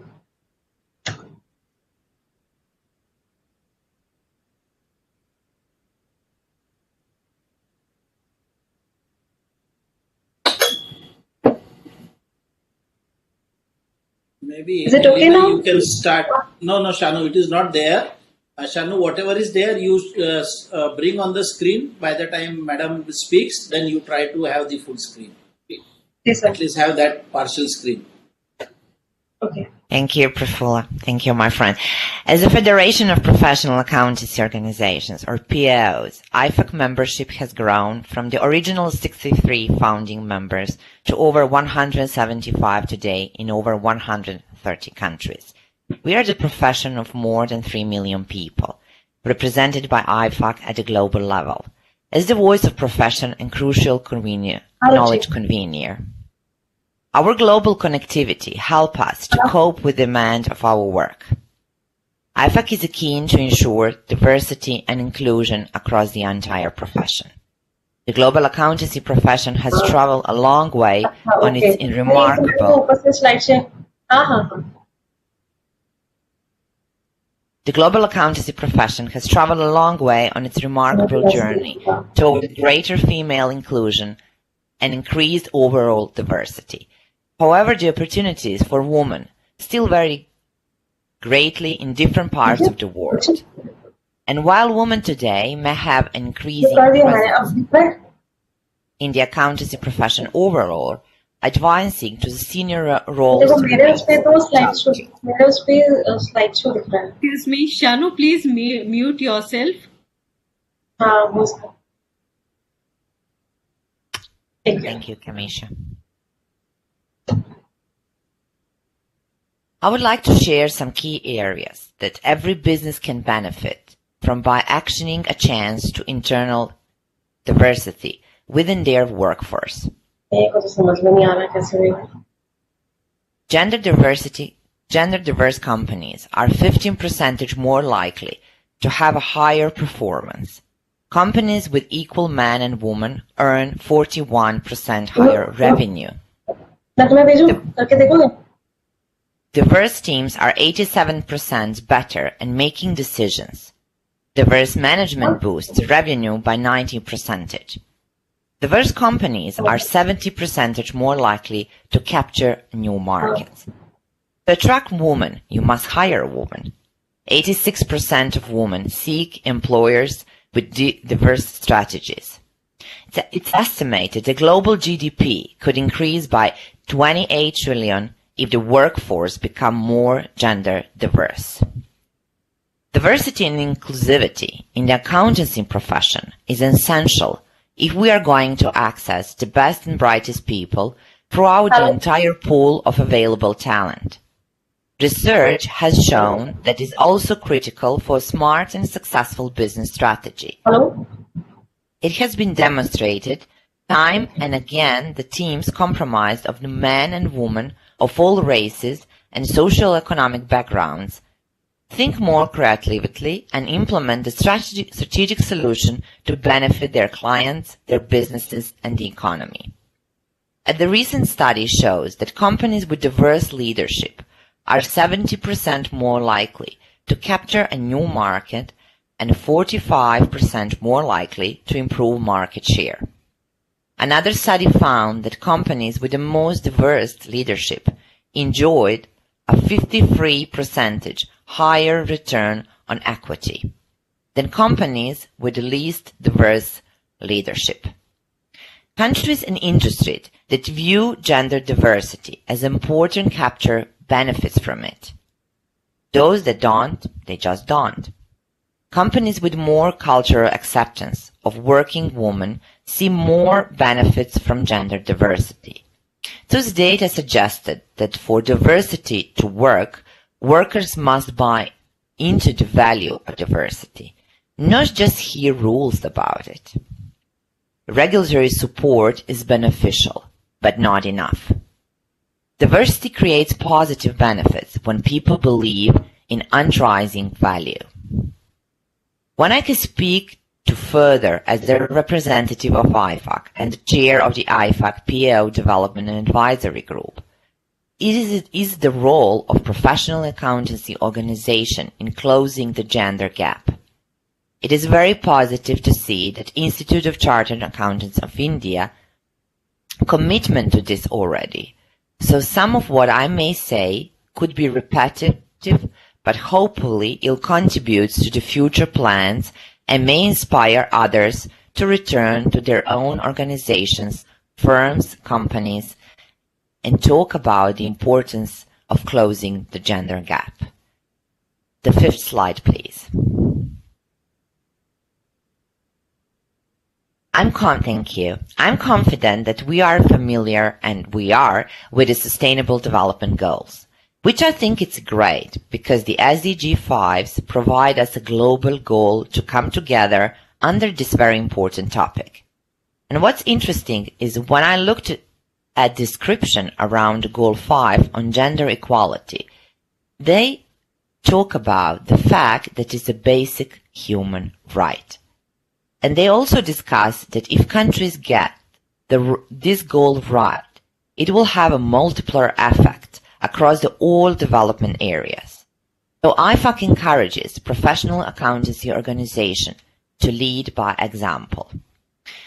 But at the same time, we can't just pay lip service to it. We don't want to have just papers or regulations. Then talk about achieving gender balance, but we really want to empower women and be impactful. The next part of the presentation provides a tool and a roadmap targeted for POs given IFAC's membership, but could be for any organization. Using this roadmap will help organizations to create a plan, to have a story to tell, and illustrate that you are indeed taking action. The wonderful thing about IFAC Global Membership is there are many places to find supporting resources. The roadmap here is actually drawn from IFAC member IACPA in the US, and they have developed a step-for-step roadmap for firms. I want to quickly run through the most important aspects of developing such a roadmap. Next slide, please. In the first instance, it's very important to develop your business case and use data. The underlying premise is clear. It is that women's advance is good for business. And don't forget that you will be working with accountants, and we love the facts. So for that reason, quantifying the advantages with national and regional data is very important. Get your councils buy-in because it is a council that will give you the financial and other support necessary to empower a women's organization that will be credible. And design a champion, someone who will be accountable for championing and progressing with this initiative. In my understanding, your organization already use these good practices. Next slide, please. We all know that we get measured gets done. And so it's really important to make sure that your initiatives is closely linked to your mission and strategy, and also that you communicate it widely. In my invitation for this event, the ICAI has already clearly taken the right step in determining the percentage of the women amongst its membership and students. This will help in achieving any goals in terms of gender equality among its membership. For example, other data points to consider are proportion and percentage of women-men in the governance of the PO, proportion in percentage of women in the staffing of the PO. Let your members and stakeholders know about this initiative, and most importantly, highlight to them the benefits which you will have already developed in building your business case. Again, something else that ICAI is already doing through this type of the event. And don't just go about it on your own. Make sure that you gather opinions, that you can engage with your own members, your old stakeholders. You might just be surprised as to perspectives they bring and help them see how their perspectives and insights have been taken into the account, and it's also getting their buy-in and commitment for the future. Next slide, please. We can all have a high-level aspirational goals, but it's important to put that into specific actions, to make sure that someone is responsible for taking this action, and also to have a clear timeline, and then to monitor your progress and make adjustment as needed, and more importantly, to really highlight it, to really use your success, to promote your initiative, and to raise awareness not amongst your own member and your stakeholders, but also in a marketplace. So from IFAC perspective, those are some high-level points that I can take into account when your organization is developing your roadmap. Next slide, please. A few final thoughts on this. First, there is important to include a man. If we talk about initiative aimed at diversity and inclusion, it will be a huge mistake to omit their experience and insights. There are many men organizations who are really already enablers for and support of the great women initiative. by determining what drives them, what makes them different, and then to continue to seek out those individuals, and gender diversity initiative can progress much further. Secondly, in this matter of the culture and cultural norms, which I mentioned earlier, thank you, I do recognize that sometimes culture is deeply ingrained and that it would take a very long time to change the culture. But here are opportunities to innovate and to be courageous within culture, recognize one size does not fit all. For example, gender diversity initiatives could include a gradual return to work policy, flexible hours, mentorship, sponsoring exclusive leadership training, and in-office daycare. Coming together at national, regional, and global levels, where we can coordinate, collaborate, and exchange ideas for greater impact is certainly something to think about for the future. Final thought is start small. Keep it simple and maintain the momentum. Why, as we are sitting here today, I'm sure we all have grand goals and want to get started right away after this webinar with our roadmaps. But then we might get distracted by multiple emails we have received in the meantime. So really, let's look what is achievable, where we can start even those small actions and changes. Next slide, please. I have just said that IFAC encourages POs to lead by example. For IFAC to say this, we must also set a benchmark for ourselves and show our commitment to elevating women in leadership positions. IFAC starts at the top with driving governance improvement. IFAC governance principles is that the best person for job should always be selected, and best person could be a man or woman.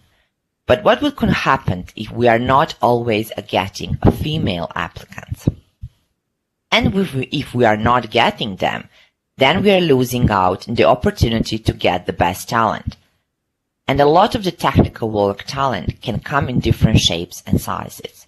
It's very important to IFAC that the best person for the job means that sourcing source them from the best talent pool, which means having a diverse talent pool in the first instance. Next slide, please. I mentioned earlier about linking a diverse initiative to key goals at the PAO. At IFAC, the same approach is applied by having a strategy with very specific targets, very clear, measurable, and achievable outcomes, and with a reasonable time frame. IFAC measure how many female applicants receive, how many were selected to interview, and how many we get put on boards and committees. Sometimes it can take 2-3 years to achieve a particular milestone, but having the strategy in place has been essential. As a part of IFAC nomination process, IFAC includes language that is strongly encourage female candidates for board and committee position. IFAC also invests a great deal of the time and effort to declare, explain, communicate, and broadly market this commitment to diversity. If you are not explicit about the fact that your priorities are for women, the women out there won't know that you are talking to them. And that was the lessons IFAC learned early on. To this effect, IFAC put in more effort to work with its staff, our volunteers, CEOs at the members' body, and help them understand that in some years it's a high priority for some of our boards and committees.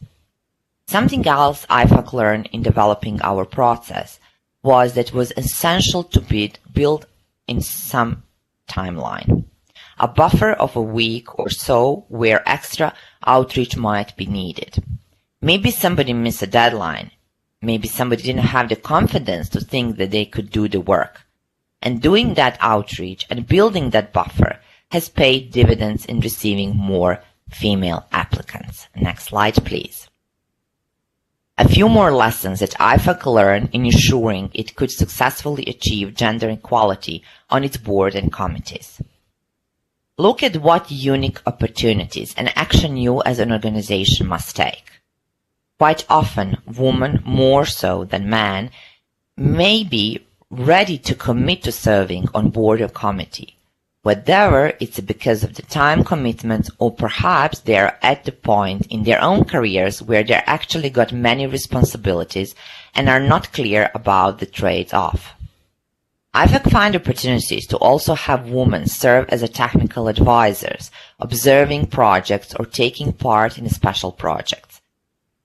This way they are involved and provides them with experience when they are ready to put forth an application for the full-time board or committee participation.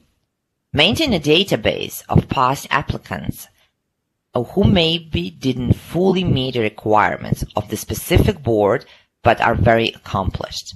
And maintaining the kind of database is very essential because it's important for applicants who often can feel a loss of confidence when they don't get selected for the first time to know there could be future opportunities.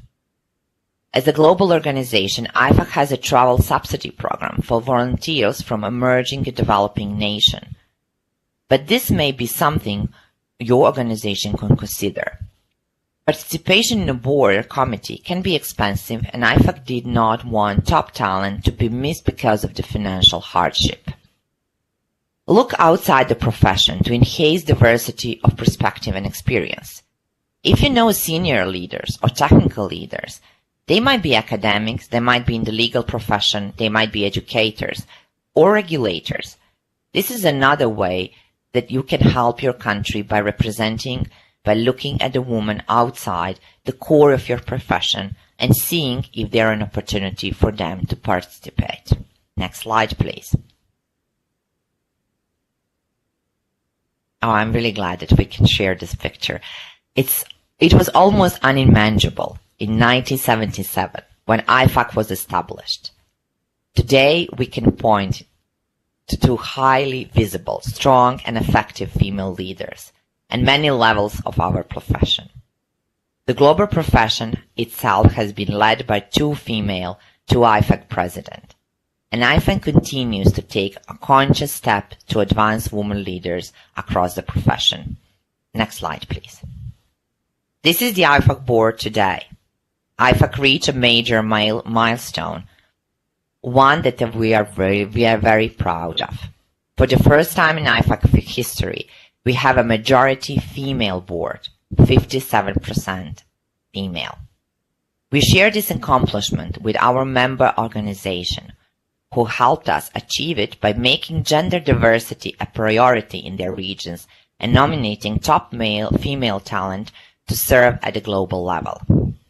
On the advisory group, which I'm chair of, we continue our efforts toward gender equality.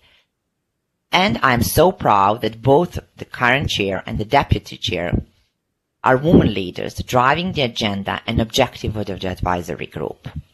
We will continue advocating for gender equality in accountancy, finance, and business leadership role, as well continue encouraging our member organization to champion diversity and gender equality.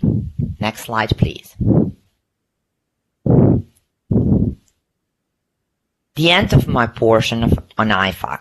I always must mention the wealth of great resources and articles available on IFAC Global Knowledge Gateway. You can find several articles that are highlighting the importance of gender diversity in accountancy profession. It's been really my pleasure. Thank you for having me today, and thank you for your attention.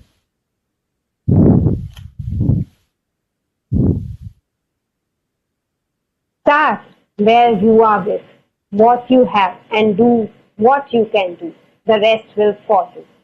Thank you, madam, for inspiring hope, ignite the imagination of our partners.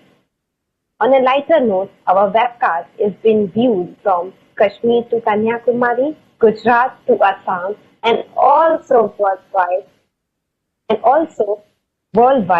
like Sharjah, Virginia, US, Miami, New Zealand, Kuwait, Sri Lanka, and the list goes on. So now continuing our session, moving on to the next session on various capacity building initiatives for women members and SAFA perspectives by Ms. Maria Hulager. To formally introduce her, Ms. Maria is currently serving as Vice President of ICAB and has been working for different standing and non-standing committee of ICAB for many years. She is the chairperson of Women Leadership Committee in SAFA. She is the chairperson and Information and Communication Technology Committee and Women Member Empowerment and Leadership Development Committee of ICAB. She is also a chairperson of the project Development and Implementation of Audit Practice Software for CA firms. Ms. Maria is the founder and CEO of Holdavar Maria and Company Chartered Accountants, which is an independent member firm of TGS Global.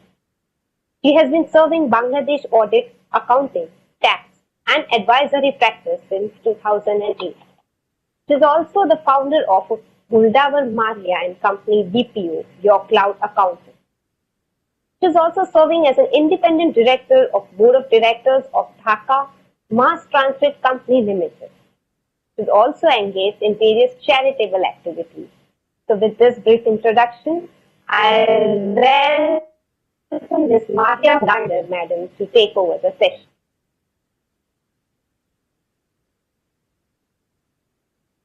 Hello. Thank you, Charmy.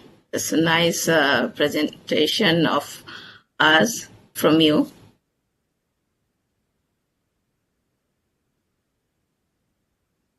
So, Honorable President C.A. Nihar and Jambacharya, Honorable Vice President Debashish Mitra of ICAI, Chairperson Women Members Empowerment Committee ICAI, CA Kamisha Soni, my dear friend, and CA Pramod Jain, Vice Chairperson Women Members Empowerment Committee, CA Prafulla Chajet, Chairman, Executive Committee on WCOA IFAC, my dear talented session speakers here, very good morning, afternoon to all of you.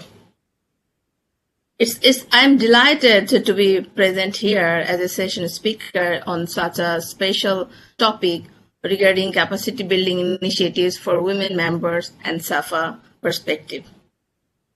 To introduce me as a brief, I am Maria Hauladar. I am the Vice President of the Institute of Chartered Accountants of Bangladesh, and as you know, I am the Chairperson of SAFA Women Leadership Committee. Besides that, I am also running my own business as an entrepreneur. I have CA firms, which already mentioned. So I'd like to go a little different way regarding capacity building today. The world is changing fast, and so the role of professional accountants, we women are not behind this. Like every profession, accountancy also emerging from COVID-19 changed. We have become accustomed to digital process we once thought impossible. Our change management abilities is sharper than ever.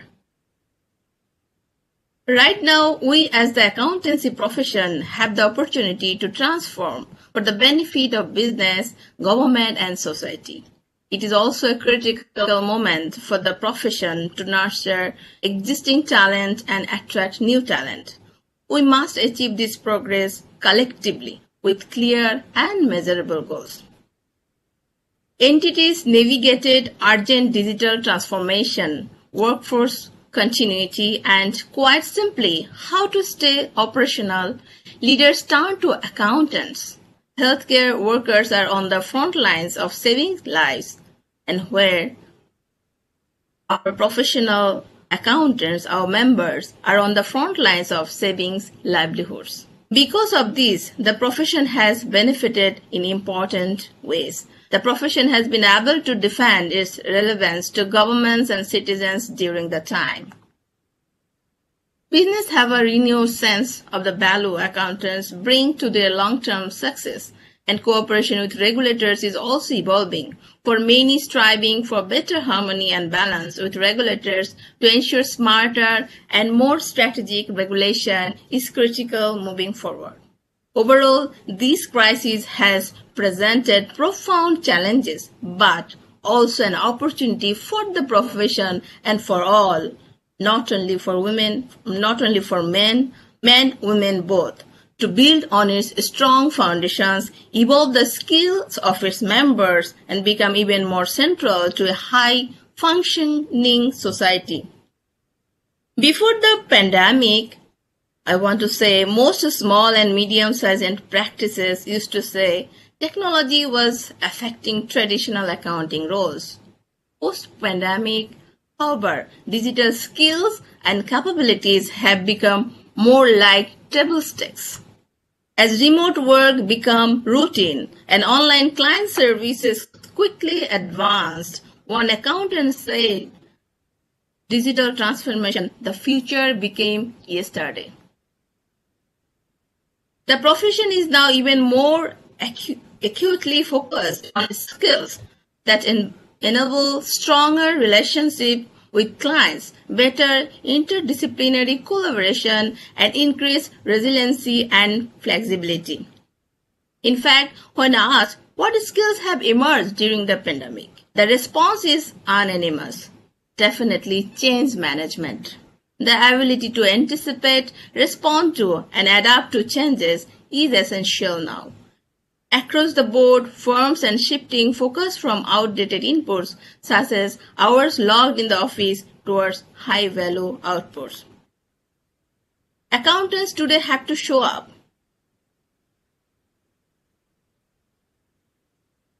as true strategic partners, problem solvers, and change agents. To remain relevant, accountants can't just produce numbers. They are being called to tell the larger story behind the numbers and help solve social needs in the process. It is impossible to talk about skills without looking at future generations. The education system is in crisis, and curriculums are slow to evolve. Yet, equipping students with the right skill is paramount to the profession's future.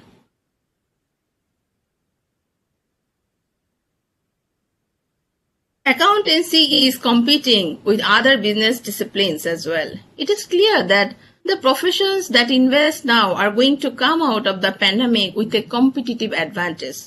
For accounting programs, specifically, that may mean homing in on the more integrated and impactful aspects of the profession, and specific skills that will empower accountants to change the future of the business. So my understanding is emphasizing soft skills training is another. This is a pivotal moment. Accountants are key partner at any point in the lifetime of an organization, and now we have the chance to prove it. Educating and mentoring the next generation will ensure the legacy of accounting not only continues but become even more essential. Financial literacy also another area where we need to increase our focus. So therefore, claiming a new place in society for both men and women, this is enabling transformation through skills and investing in the next generation. These three areas is the talk of the world now. How we can move forward together. As a chairperson of SAFA, I'd like to mention here that, SAFA is an apex body of South Asia Asian Association of Regional Cooperation, SAARC. SAFA Women Leadership Committee was formed with a view to discuss policies and initiatives for developments of women members in the SAARC region. There are two aspects, you can say objective maybe, of the committee. Development of women members, and of course encouraging girls for choosing accounting profession.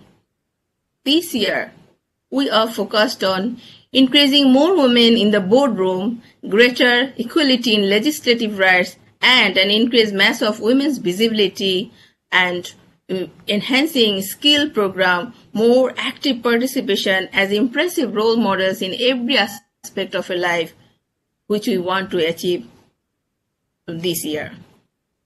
As I mentioned, All our futures are increasingly linked to the challenges of the global community. Digitalization of communication is playing one of the main roles here. Our members need a set of relevant skills and knowledge to make them globally relevant. Professional accounting bodies globally have the important mandate of representing, promoting, and enhancing the global accountancy profession. From SAFA, we also are keen to work on this area.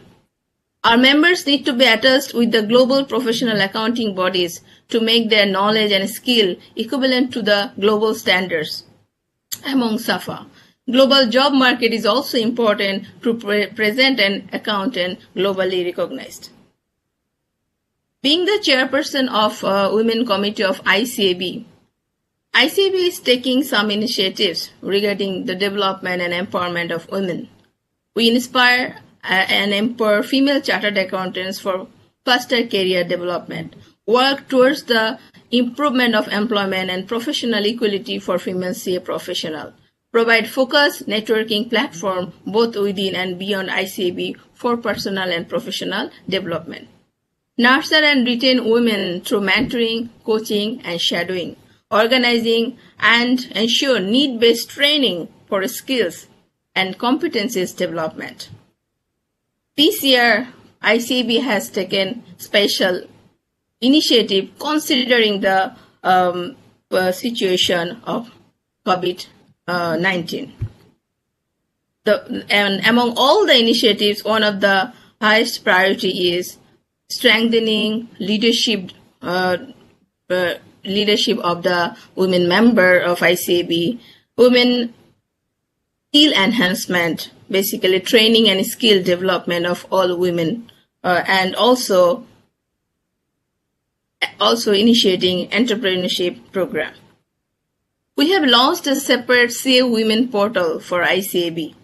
We are having networking programs and compilation of gender policy for CA firms, mentorship program guidelines for women article students.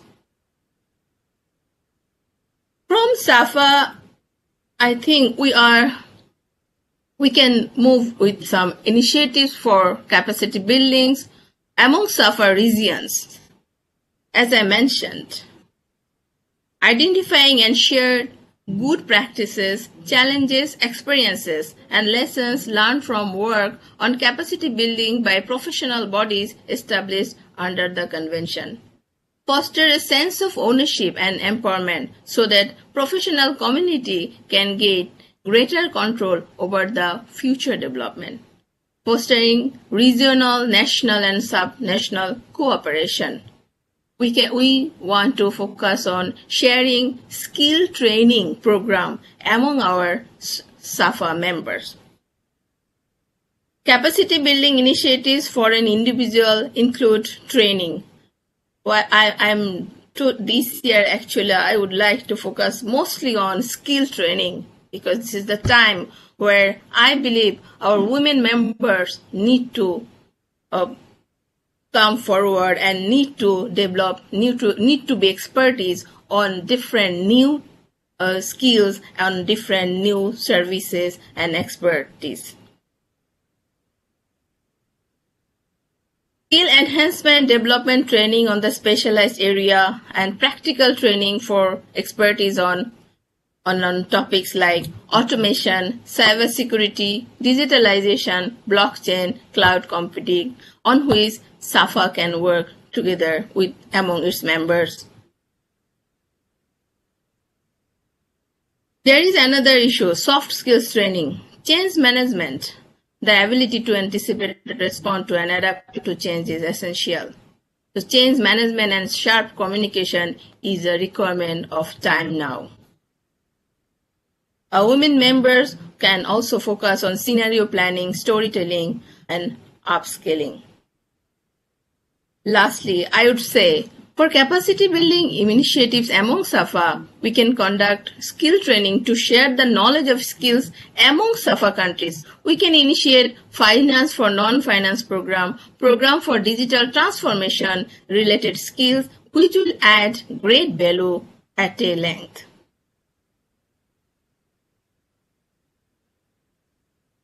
Women members have to be ready.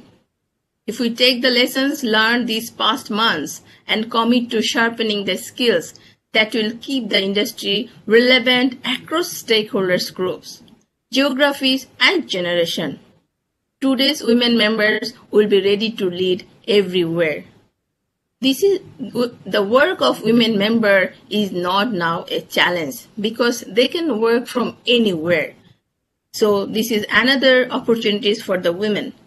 Various new service line is opening for the women. Especially, they can do any special consultation. They can work from home as an individual consultant on. They can be a cloud accountant in any time, from anywhere, for any hour if they want. What we need for them and what we can move together, that is, we need to work on skill training and skill enhancement where required, and what is the requirement of the new pandemic situation, what is the requirement of current situation of the world. Thank you everyone for being with me. Thank you, Madam. Please accept our vehement protestation of gratitude. Madam, in India, it is said, Guru Brahma, Guru Vishnu, Guru Devo Maheshwara, Guru Sakshat Parabrahma, Tatsmai Shri Guru Deva Nama, which means that Guru, that is teacher, leads to the path of life and we bow to that Guru. Thus, a realized soul of Guru is the real embodiment of Para Brahma, the ultimate God. So, you have indeed been Guru and guided our members widely today. Thank you, ma'am. Every woman is born to excel, and in today's webcast, we experience such wonderful, powerful, practical keys that will unlock the golden potential that resides within each woman. Together, we have embarked on a journey to explore the lives of various outstanding women in their respective fields. As the cart cannot move without its two wheels, the Women Member Empowerment Committee also cannot move without its chairman and vice chairman. As the technical glitches, before we could not introduce Tamoj Jain himself. He is the chairman of International Taxation Committee and Taxation Audit Quality Review Board and vice chairman of MSME Startup. He is also an author of various articles and journals on company law, audit, etc. With this brief introduction, I request Pramod sir to give the concluding remarks. Chami. Friends, before concluding, let us take one small question. I suppose we have received a few questions, but let us have one question each from all the four. I would say 5 panelists, 4 panelists plus our past president. So we'll have a question with each of them. The first question, my first question is to Satsuki. According to you, what is the accountancy? Why is the accountancy profession well suited for women professionals? Could you repeat that question again, please? According to you, why is the accountancy profession well suited for women professionals? Oh, okay. Yes. We usually discuss this within our women members that to become a CPA, and if you get qualified and have the license, even when you stop at a point in time in your life to have responsibilities for your family and stop working for a while, you can always return. So, of course, you always need to keep up your skills. But in this era of longevity, where you might be working for a very long time, it is a very good profession for women. That is our understanding. Okay. Thank you very much. My next question is to Jill. Ask training programs for women members, only for women members, and if it is so why it is only for women members, not for male members?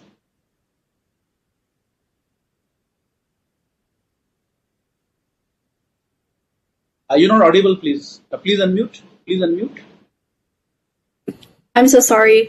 In the Philippines, it's interestingly, when we first started having this Women Member Empowerment Committee, and we had a very, very great program last year. It was a huge success. We tag it as First PICPA Women Summit, but I tell you, that program was open to all. So there were men who attended that first PICPA Women Summit. So my opening remarks was like so much things to be grateful for, because this event was attended by men who love women as well.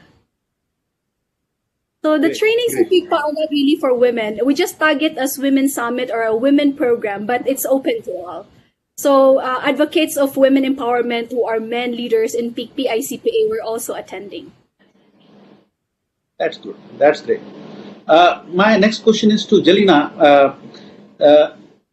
What are the various capacity building initiatives undertaken by the POs globally, and are they different for women members globally? What is there? We are talking in general. Thank you for your question. You are asking me generally about capacity building programs because they are so diverse around the world, and they are empowering women as well. But they are so different. But maybe I can just share a couple of examples. Now there is some programs which are basically focused on key competencies in the future, and to make things, this new world, we need, my basic message is that the lessons learned from those programs, that we need to understand this new world like we understand the accounting. So, but there are a lot of capacity building programs which are focused on developing key competencies for the future. So when I say that new world, I can talk about, just mention briefly, it's a data quality, data analytics, business intelligence, data modeling, governance. And we know that accountancy is not profession operating in a static world. And the skills learned have to reflect an equal measure of agility. So there is a clear need for well-rounded skill set that combines the technical skills and professional skills that are rooted in relationship building and communication. So I just share one example. There are so many projects about reskilling, upskilling, focusing on the relevant competencies and providing assistance to professionals to be ready to lead in this new reality. Thank you so much. Thank you, my next question is to Maria. How has the current pandemic situation changed the perspective vis-a-vis the type of capacity building initiative undertaken for the members? Please unmute yourself. Maria, you're not audible.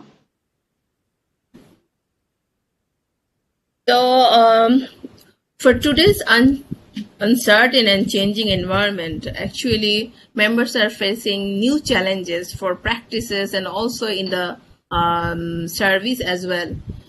So, capacity building initiatives, I would like to focus on individual training capacity, individual skill enhancement capacity, competence capacity. That is in fact, the requirement of time now, because you can work, even men or women, whoever, you can work from anywhere, but what you need to focus on just to build your new skills, like which has been driven by technology, change of technology, and that is I already mentioned, the cybersecurity, data analytics, artificial intelligence, blockchain, cloud accounting. Though cloud accounting already many people are working on that, But still, I think this is the time where this technology-driven service and work we need to focus on, and the members should be skilled on this. Yeah. Okay, thanks a lot, Maya. One suggestion has been received from one of the members just to share that if the portal, women portal, which we have, it has a link for the firms who are open to form network firms as per the new guidelines. We'll be surely considering that in our committee. Now, my last question to my president, and this is a bit different question, I would say, because lots of members have been having that in their mind, and that question has been received from one of the members regarding the financial assistance. They say that initiative for the members from the institutes are very welcome. But are there any financial assistance measures for the needy members by the institute? Can actually institute being an act of parliament regulated through the act can have any financial assistance measures by the institute itself? CABF President sir, over to you.